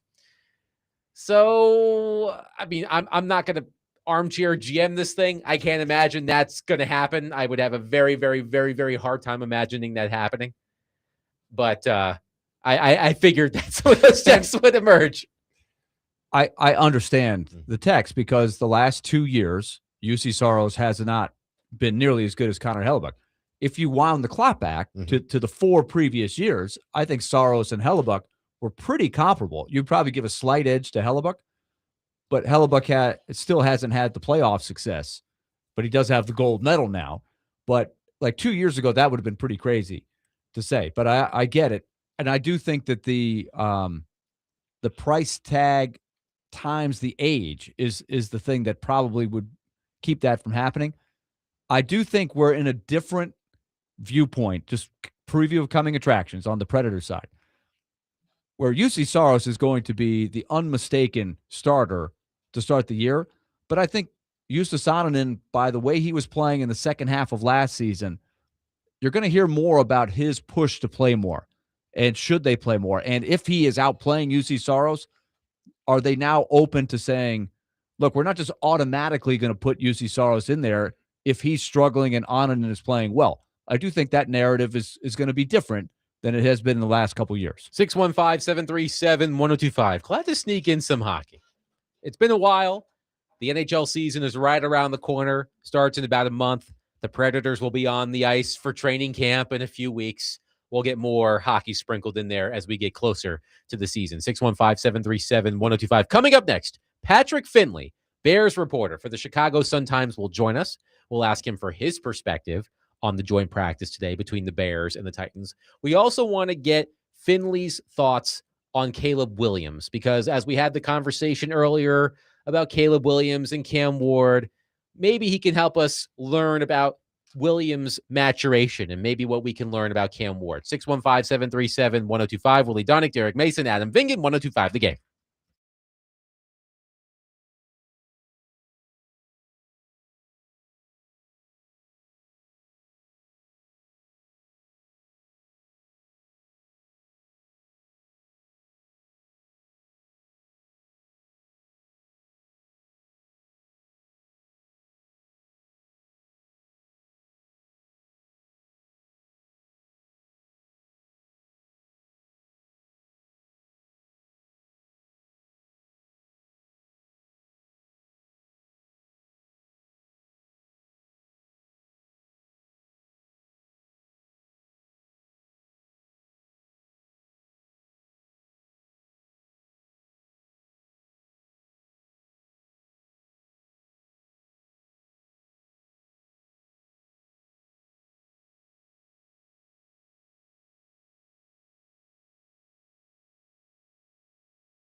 DMase, Vingan, and Donick, 102.5. The Game, Willy Donick, Derek Mason, Adam Vingan, Connor Newt here with you. The Tennessee Titans wrapped up training camp today with a joint practice against the Chicago Bears. And to help us discuss that, let's go to our phone line, driven by WilsonCountyHyundai.com, and welcome in Patrick Finley, Bears reporter for the Chicago Sun-Times. Hello, Patrick. How are you? Hey, guys. How are you? We're doing well. Thank you so much for joining us. So one thing we love to talk about, Patrick, and I know you do this as well, covering the Bears, when you watch a joint practice, it's so subjective, people trying to figure out who, quote unquote, won the practice. But I would love your perspective on how the practice went today from the Bears side. I think the Bears started off offensively really well, and then the Titans seemed to stiffen up in the last, half hour of practice. And by the end of it, the Titans defense looked really good. Defensively, the Bears lost their two starting corners to injury in the first 45 minutes, and that put a damper on things. I thought Caleb Williams was better than Cam Ward was, but he had his ups and downs too. And of course, it was hot and it was physical, and it got really chippy there at the end. Patrick, we are, of course, watching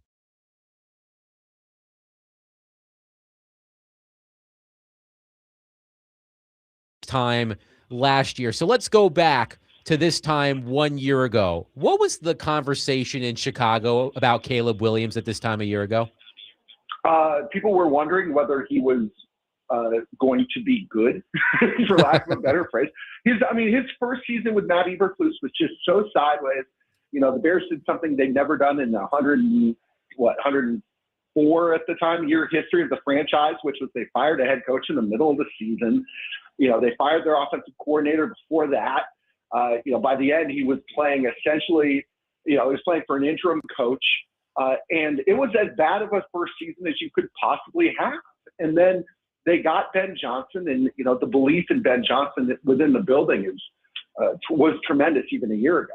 And everybody, though, wanted to see what Ben was going to do with Caleb and how Caleb would react to being coached really hard. I don't know as much about the Titans as I do about the Bears, but, I don't think it takes a genius to see some comparisons between Cam Ward's lost first season and Caleb Williams' lost first season. And it's a really important, heady time for both franchises, I think, when you get to that point. So, Patrick, take us through year two for Caleb Williams. What were the major keys? You mentioned Ben Johnson, of course, but what were the major keys to Caleb Williams' maturation? Because we're all, of course, wondering if Cam Ward can take a similar leap as Williams in year two. So when you look back on year two, what were the major questions that Williams answered with his performance last season? Only two quarterbacks in the history of football had ever been sacked more in a season than Caleb Williams was as a rookie. Caleb finding a way to keep himself safe and, quite frankly, having an offensive coordinator who was skilled enough to find ways to help, especially on pass downs, was really, really important to Caleb's maturation. At this time last year, I think we were all worried that maybe he'd be seeing ghosts because of all the hits he had taken the previous season, and that was not the case. The other thing that Caleb did to help make that jump is he was tremendous in the fourth quarter. I think he had 7 comebacks on the season when you count the playoffs.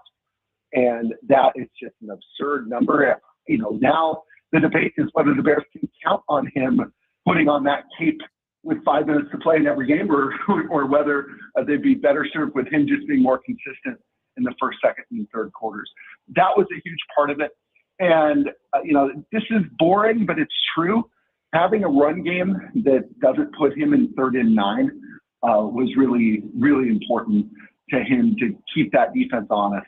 And, to me, those were the big 3 things that at this time last year, we didn't know whether they'd be able to do any of them. And as it turned out, he was pretty good at all 3. We'll talk with Patrick Finley, Bears reporter for the Chicago Sun-Times.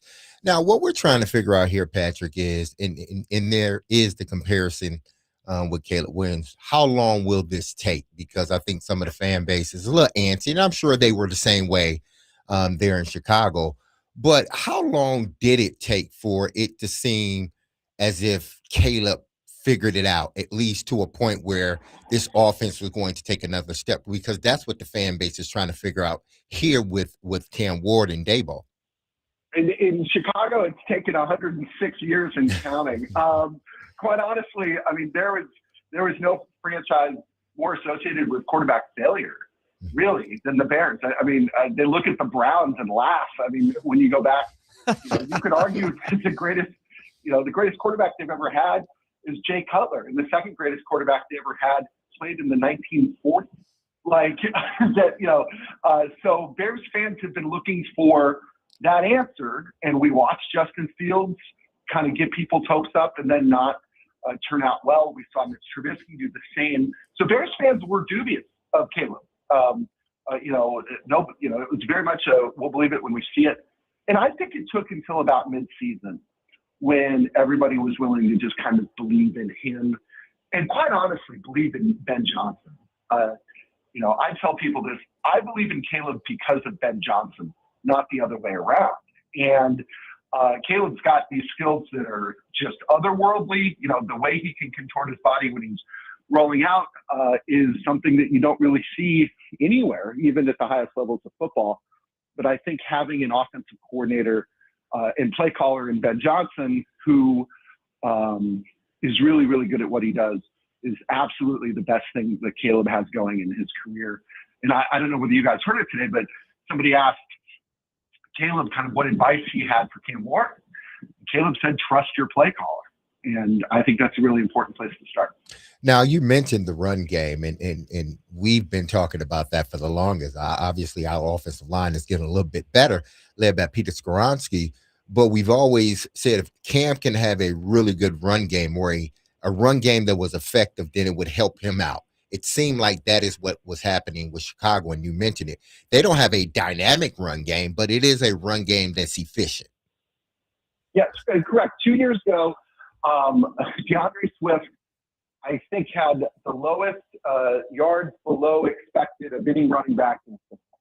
That meant that when there was a hole there, he was getting less and less yards than the metrics said that he should. And the Bears brought in Eric Bieniemy as the running back coach last year.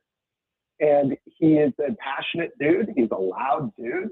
And he just kept screaming, just get 4.5 yards to carry. Just get 4.5 yards and we are going to be good. And that's what he wound up doing. It changed, it changed his mindset, and it made the offense consistent. And you said it, like, I don't know how explosive their run game is, but it was one of the best in the league.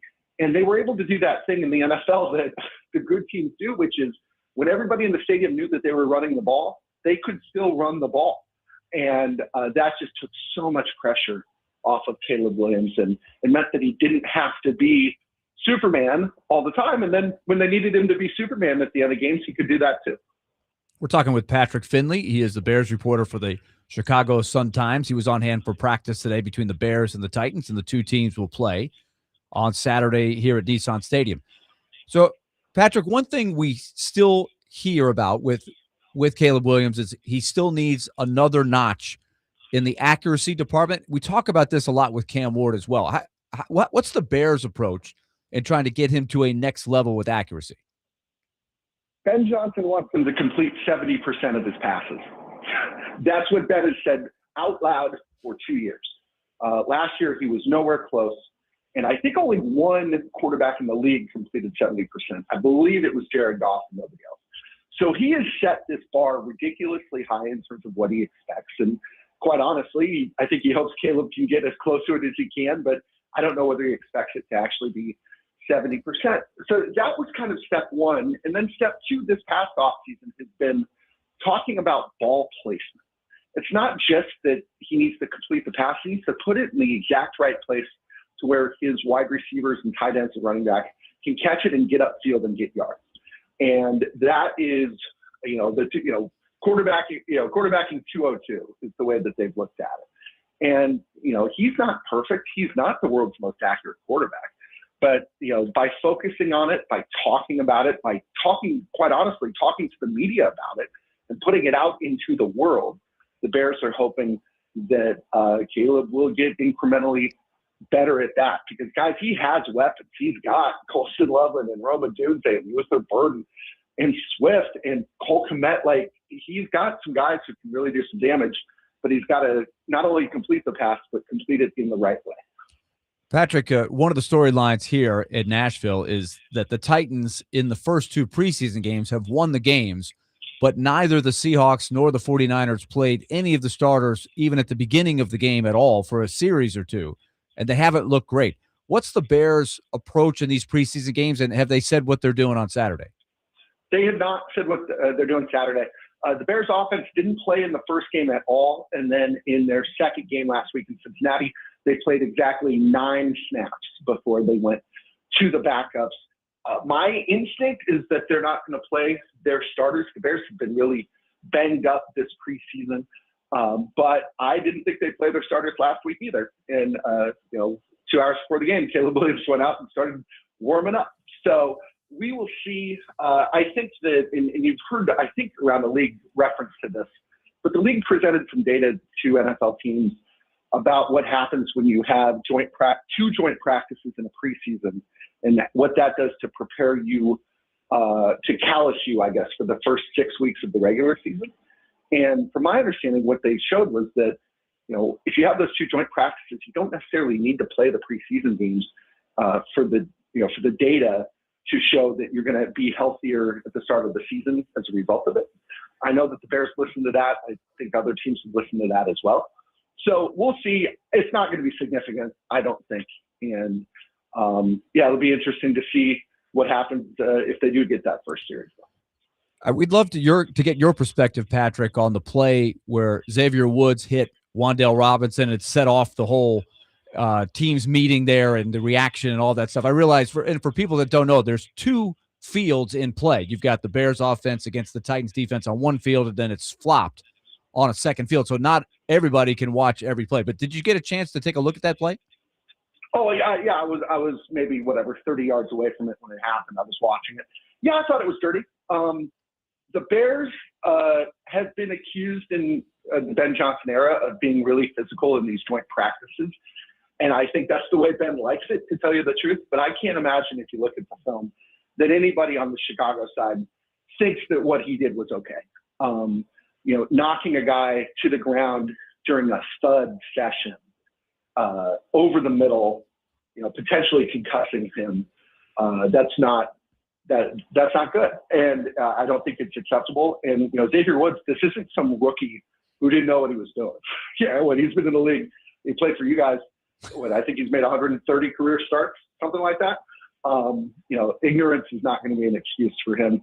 We'll see if that has any bearing on whether he makes the team. He's fighting for, one of their 2 starting safety spots because Kobe Bryant got hurt. I suspect it won't have an effect on whether he makes the team or not, but I don't think the Bears were particularly proud of that moment.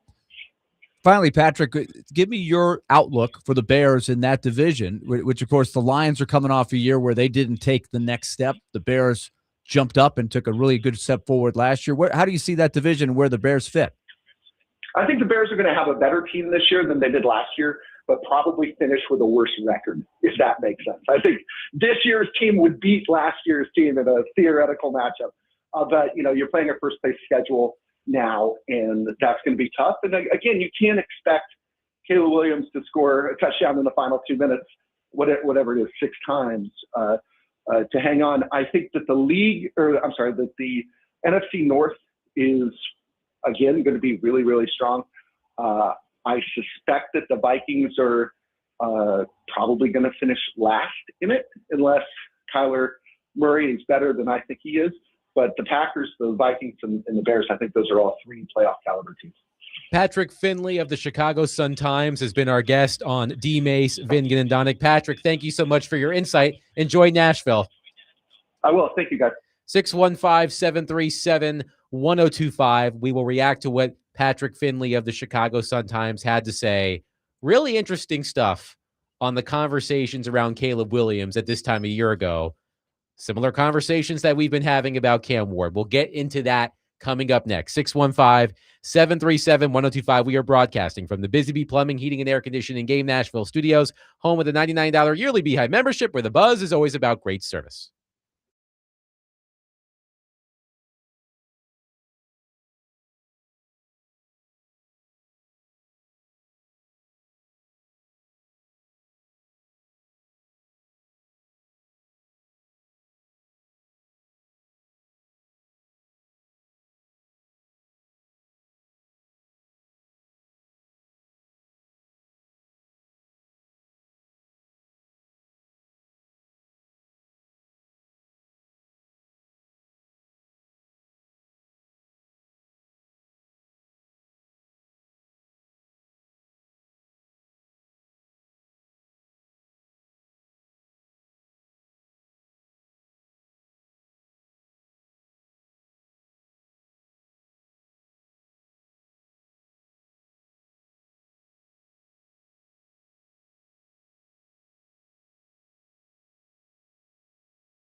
DMase, Svingen, and Donick, 102.5, The Game. You gotta like the theme today. Absolutely. The theme. We've introduced you to a lot of nice ladies today. Yes, the theme songs where the titles are ladies' names. Who's your favorite lady, Willie? Well, we've met Layla today. We've met Valerie, Roxanne, Billie Jean. Billie Jean, Brandy, Yeah. Valerie. Oh, Yeah, we've met a lot of And ladies. we've got one more we got to introduce a little bit later. I feel like we're doing that part of the P.D. Pablo song, Freak a Leak. We're just listing women's names. Freak League? Yeah.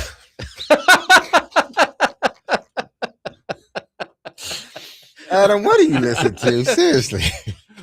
It's a great song, Freak a Leak by P.D. Pablo. No.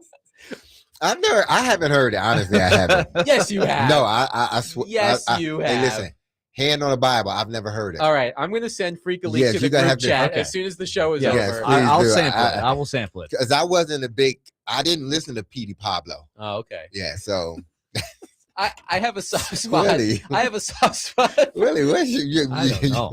I don't know. Freakily? Can we get that as a drop? Willie going, Freak a Leak in the whitest possible voice. It'll go right next to Flash Me. Flash me. Exactly. Flash me, freakily. Well, I've got a soft spot for P.D. Pablo. You know, North Carolina, come on, raise up. If It's you right watch, if you watched the Hurricanes during the playoffs, you heard that song a lot. That Oh. drop is right in between Flash Me and Don't Question My Testicular Fortitude by you. We say a lot of funny things on this show. Wow, man. Anyway, thank you to Patrick Finley of the Chicago Sun-Times for joining us. And the reason why I wanted to have him on the show, not only to get his perspective from practice, because he was there today covering the Bears, but the Caleb Williams Cam Ward comparison. We talked about it a little bit earlier in the show, but it sounds like, Willie, that a lot of the conversations we're having about Cam Ward this summer were the same conversations people in Chicago last year were having about Caleb Williams. So I thought it was enlightening to hear about what those conversations were in Chicago and how Caleb Williams answered those questions. And I think the backdrop, too, of the history of Bears quarterbacks definitely was Man. at the forefront of the skepticism. And you know what? I thought it was surprising. He never referenced the whole Caleb Williams' dad didn't want him to play for the Browns or for the Bears. But I thought it was a funny line of, you know, the Bears look at the Browns who've had their Exactly. plenty of quarterback problems going, oh, you guys think you guys have problems. But I think with all of that in the backdrop, it's pretty meaningful, the jump that he made from year one to year two. And he did credit Ben Johnson for a lot of it. And I thought that was, Derek, one of the things I was most intrigued with going forward is I'm asking myself, how much will having Brian Daboll in the fold help with some of these things? Can he make some big strides just by having a better play caller and what should be a better supporting cast to some degree?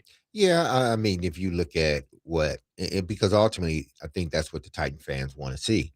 You know, you look at a former first overall in Caleb Williams and how he struggled, but then his second year under new regime, much better play caller. And Ben Johnson, you saw how much better he got. You know, you wouldn't, if you looked at his, because I think his completion percentage went down some, but I think the way he operated, not taking as many sacks, it got a lot better. So that's, you know, those are signs of optimism moving forward. I think that's where they are, meaning Chicago, because of that relationship between the head coach / offense coordinator and the quarterback. And that's what they want here. And that's what Cam has been talking and Daboll has been talking the whole time, building that chemistry, that relationship, being able to take that next step. Because I think one of the things that is going to be big for Cam is, and we talked about it all the time, not taking those sacks. And I think that was our first question. Was that our first or second? Have we even done the sack thing yet? Yes, that was the first one. Our first of Yeah. 10 pressing Titans absolutely. questions. Cam Ward improving on avoiding Exactly. sacks. So if you see that, you know, you're looking at Caleb Williams, and one of the main things that stick out is that he cut down on his sacks tremendously. His sack yardage was, I think, like 466 2 years ago, went down to just above like 100 last season. That means he took less sacks. He knew what to do with the ball. And that's what that's what's going to help Cam stay on task. That's what's going to help him, go from 1st and 10 to 2nd and 4 instead of going from 1st to 10 to 2nd to 15.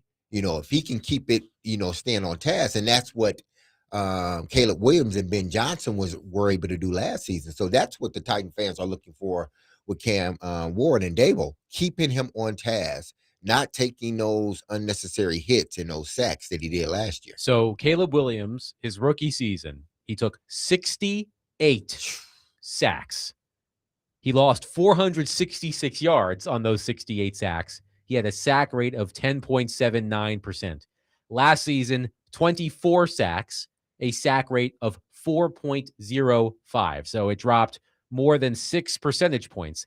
Last season, Cam Ward, 55 sacks, tied for the most in the league, a sack rate of 9.24%. So if he could make a similar cut down, what would that mean? What would the rest of the numbers look like for the so offense? if Cam That's Ward the can get question I down ask into the myself a lot. 3 to 4% range in the sack rate, you mean? Let's just say 4.5, to not anything ridiculous, but quite a bit better. Like that's a significant jump for Williams. If Ward could do that, I'm thinking it just keeps you out of more third and forevers. Exactly. It probably gets more first down. Like I wonder what it equates to with the number of points you're going to score.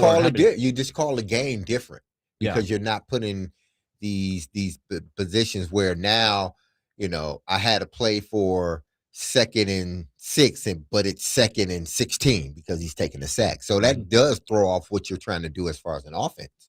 I wonder what they taught Williams on, because we know Williams can move, right? That was evident today. Yes. And anytime you watch him, there's always a player or two where you're like, wow, look what he just did. He just outran everybody, and he did all of that. But he had that same skill set the year before, but he got sacked 60-something times. So, and he held the ball longer on average last season than this season. He took 60-something sacks. What was the breakthrough? Was it simply the plays that they were calling? Was he just that much better? I just wonder how you get to that number. Well, I'm reminded, it's a good question.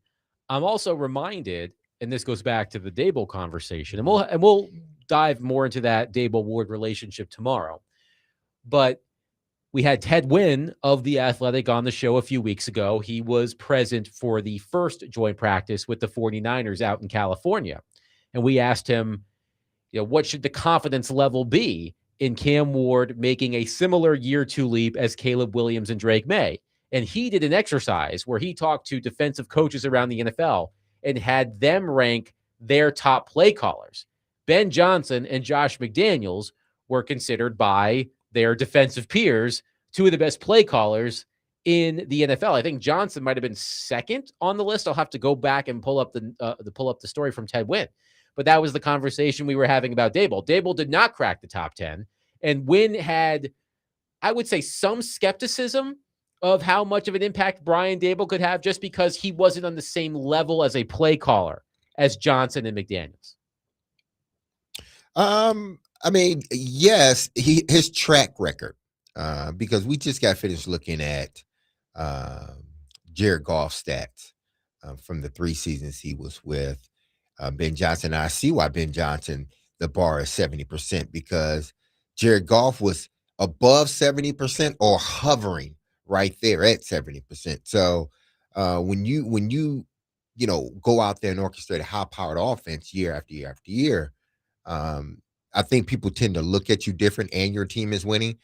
Now, Dable, you can say that he did sort of help, Josh Allen mature.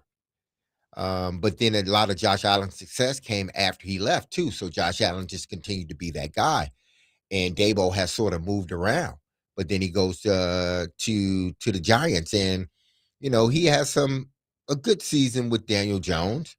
And then, he's bringing Dart along his rookie year. So he doesn't have sort of like the depth of sort of skins on the wall, in a sense, that Ben Johnson does. It's just like some of these guys, whether it's Ben Johnson, Shanahan, McVay, they're just a tier above everybody. And I've come to realize they may be at this point in time just a slab bit higher than Andy Reid, who I think is a wonderful play caller. I think he's one of the greatest play callers ever. But if we're talking now in this game, you think of those guys and you never think of Daboll in that manner. Well, he may have to do it a different way. It may not be as flashy, but as long as he get the quarterback to develop and play the way we believe he can play, that's all that matters. The other thing too, Willie, and correct me if I'm wrong, I think I heard Patrick Finley say that it was around mid-season that people started having the doubts around Caleb Williams started to dissipate a little bit. We've been wondering, of course, like, how long are fans willing to wait on Cam Ward? If he stinks in week 1, that's it. It's over. You know, is it that quick? Is the hook that quick? Is it the full year 2? Is it mid-season? If I recall correctly, that's what he said. Please correct me if I'm wrong. Yeah, he did. And I think it's probably just the rise and the fall of the team. They were 1-3 and they were 3-4 after 7 games. And then down the stretch, they went on a really good run. They lost the last 2 games, but they pretty much, I think, already solidified a playoff spot at that point. They also won, and he referenced this, some really close games. They won consecutive games 25-24. So there was a lot of drama in there. They were getting it done in the close games as well.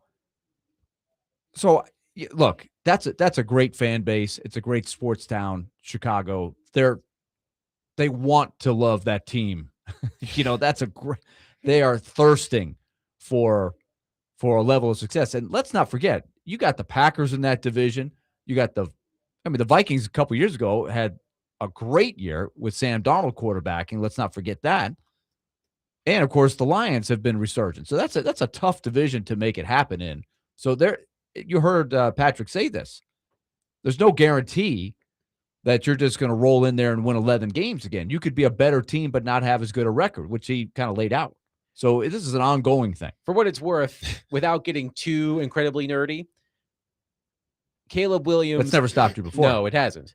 Caleb Williams in 2024 had a negative 69.4 expected points added. Negative 69.4. Last season, plus 30.4. So a significant change. I mean, nearly. And that's not like league tops, but he went from low ranking, to the bottom 5 or 6 in the overall ratings, whatever nerd stat you want to pull out there. Yes. He didn't rank very high, Caleb Williams. And he wasn't top 5, top 10 last year, but he got to the better than average area in that middle 10. I would take that and not ask any questions if Cam Ward could get to that point. But as we know, based on Cam Ward's stats last year, they were in the neighborhood of Deshaun Watson, Will Levis, Zach Wilson. We did the numbers. The last few years, the lowest ratings of any quarterback around the board. Cam Ward was down at the bottom. So he's got a long way to go just to get to average. But if he can get to average in year 2, that's super encouraging. So last season, out of 33 qualified quarterbacks, according to NFL Pro, Caleb Williams ranked 13th in total expected points added, plus 30.4. Right. So Cam Ward. That's a big jump. Cam Ward, 33 out of 33. Negative 143.3. The next closest quarterback, Geno Smith, negative 87.1. So he's looking up at a huge pile of quarterbacks that he's got to try to climb over just to get to the middle of the pack. So if Cam Ward can jump in that category from dead last by a ridiculous margin to somewhere in the bottom third, maybe somewhat close to halfway, I mean, I agree. I agree with you, Willie. Would you take this, Derek? League average. If you just said whatever in this, whatever nerdy stat you want to use, out the nerdy stat. You can blindfold Adam and have him just pick a stat that we think is a good indicator of what the league average is. Would you take that for Cam? And expected points added basically measures how much a single play can change an offensive offensive scoring outlook. There's QBR. Yes. There's different things you can look at. You want him to be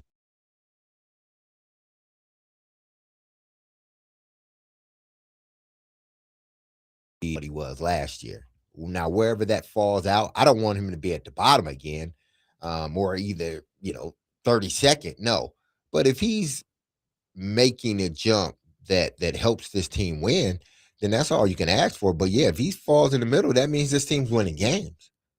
Because we saw when he was at the bottom, this team won what, 3 games, 2 games? Like Bryce Young, he made a nice jump. Mm-hmm. His numbers weren't that great. I don't know if they were winning because of him, but it looks a whole lot better. Mm-hmm. But he led his team to the playoffs because they won some big games. They got to the playoffs. So it wasn't anything earth shattering, but it was a nice step forward. Now the question is, where does he go from there? Where does the team go from there? And look, the Bears are a prime regression candidate this season. A lot went the Bears' way last season. So as Patrick said, the Bears could be the Bear. What did he say? It was really like the Bears. He said they could have a better team, which he believes they do, but not have a good record. Yes. 615-737-1025. Titans and Bears to wrap up the preseason on Saturday at Nissan Stadium. Thank God the preseason is basically over. Today was the last day of training camp. Thank the Lord. 615-737-1025. We'll wrap up the show coming up next. Willy Donick, Derek Mason, Adam Vingan, 1025 The Game.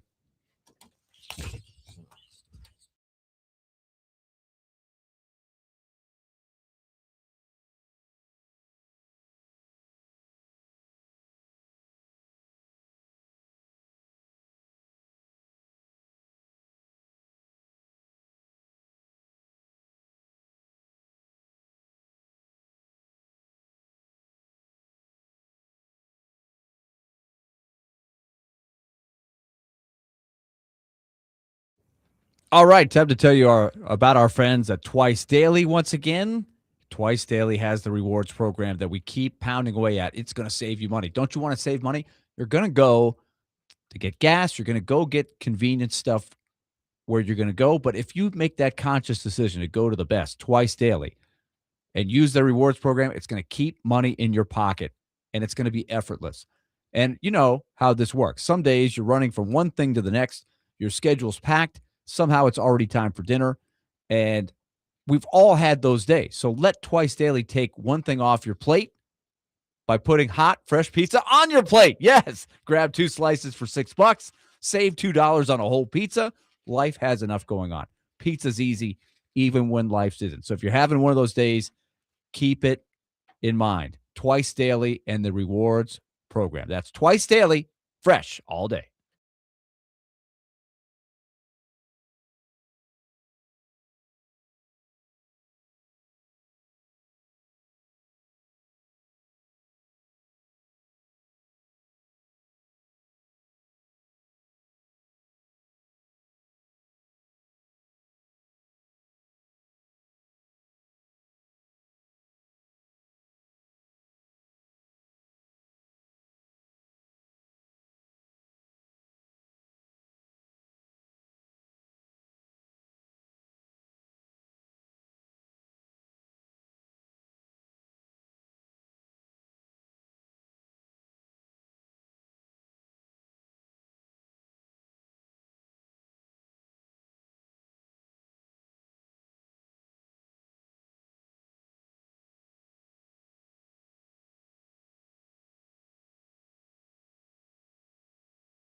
DMase, Vingen, and Donick, 102.5. The Game.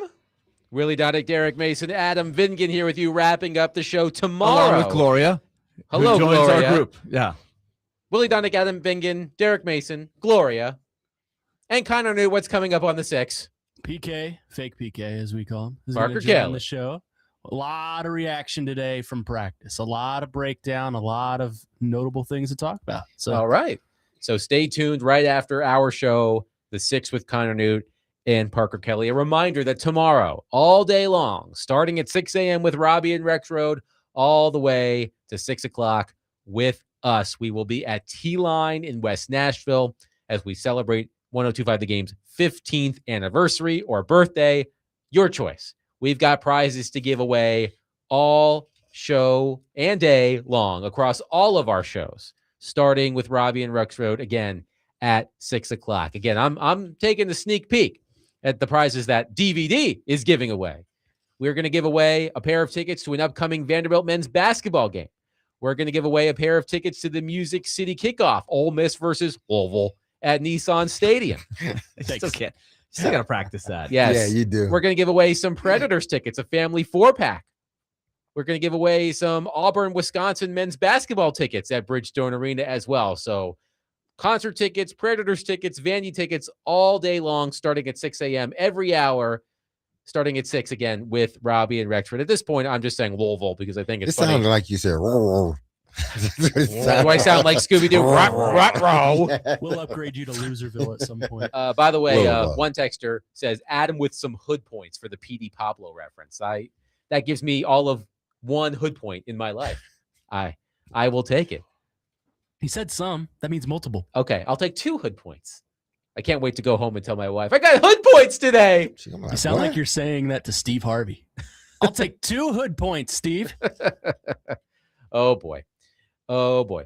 All right, so this just crossed my on my feed, more in the crazy world of college football. This from On3.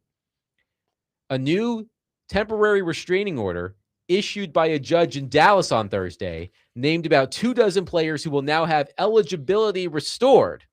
According to On3's Pete Nakos, the TRO names the NCAA, SEC, and SEC Commissioner Greg Sankey as defendants. That comes within days of the SEC announcing a ban on former professional players playing for teams within the conference. So what does it mean that Sankey, as well as the NCAA and SEC, have been named defendants? If the NCAA or SEC wants to try to block any of their returns, they would have to go to court and argue their case in front of the judge, according to the order. That's all they want, is to, buy some time and try to tie this thing up in court. But remember what Dan Wolken told us yesterday. Greg Sankey doesn't have very many wins, right? Isn't that what he said? This is an opportunity, right, Willie? You said during the break, show some spine, Sankey. He's got to put this foot down. He's got to draw the line and fight, because as we know, it's the playbook is you get the judge to get the injunction just to buy yourself time. You didn't win the case. You're just staying it, which is, I don't understand why the judges don't have the scope of when they're doing this, what the ripple effect is. But the court of public opinion, as much as maybe we have a beef with Trinidad Chambliss getting another year, or Diego Pavia getting another year, or Joey Aguilar not getting another year after he appealed for one. These individual cases, none of them get to the point of Sorsby, which we all agreed that was a ridiculous decision. And number 2, players playing in the NFL or trying out for the NFL and then getting cut playing college. That just, nobody thinks that's a good idea. Nobody. Finding the legal loophole is one thing, but the common sense court of public opinion, you don't have anybody backing you up on that. But that's why Texas Tech ultimately lost the Sorsby thing. It's because everybody raised their hand and said, hold up, judge or no judge, this is ridiculous. But people that bring up the Diego Pavia situation, you're not comparing apples to apples. You're not. He was not on the NFL roster. Right. He was not in camp. And I've heard that several times. Oh, what about Diego and this guy? They were not in camps. That's the biggest thing. If these kids went to camp, then maybe they would have had a more of a sort of sympathetic leg to stand on in a sense. But they went to camp, and maybe the coaches would have a sympathetic leg to stand on. But once they declared themselves was in camp, you lose all of that. So, I mean, they're going to, I don't know what the SEC is going to do. They need to do what the Big Ten did and just say, you know what, these are our rules. Every coach but that one coach believe in our rules, and that's the way they're going to be. I do wonder, too, Adam, when basketball runs around, or rolls around, because it's going to be here soon. Remember, they start earlier. They start with the scrimmages. Coaches have to try to look into the crystal ball here. If you've got one of those guys, and Tennessee's got one that played for Vanderbilt last year. No, I'm not talking about Jalen Carey. I'm talking about Jalen Washington, who's the next guy that's going over. He is in this category, the class of 22. He got the injunction or whatever. Tennessee took him. But now there's questions of whether he's going to play. Connor has been celebrating Mark Mitchell, who's 35 years old, I think, has played for Missouri and Duke, some really good players. 2 kids, And a wife. Yeah, started at Duke. Yeah. He's younger than me. Will Wade, by the way, speaking of LSU, Will Wade has 4 players on his roster. There's some in Right now. NBA, who are in the NBA? Well, they're maybe. older. They're older players. He's trying to get these class of 22 stars to fill out the roster, and right now it's in limbo. So I guess Will Wade is going to play shorthanded. The other part of this that goes, I wouldn't say unnoticed, but you don't think about the headline of it in the, hey, let the kid play. In most cases, to take a kid this late, You have to remove a kid. Yes. And that's not right. Mm-mm. I don't care if it's a scrub like me say, well, we don't need Willy. Let's just tell Willy to go elsewhere. I mean, that's this person's livelihood. You're at school. You're on a team, and you're yanking that person from the team for just being there. Like you're the odd man out. That's just not right at this stage of the game. Well, if he has a scholarship, he or she, then the right thing, if you're going to do that, especially now, the right thing would be is that, okay, as long as you want to stay as a student, you can stay as a student, free, go to school. Because at this point, if you do tell someone your service is, hey, we're moving on from you, where are they going to go? Not too many places. Josh on our text line says, as a Louisville native and hater, say it like lol, but quickly. Loserville is also accepted. Louisville. Does it go Big Blue, Josh? Is that what it is? Yeah, maybe.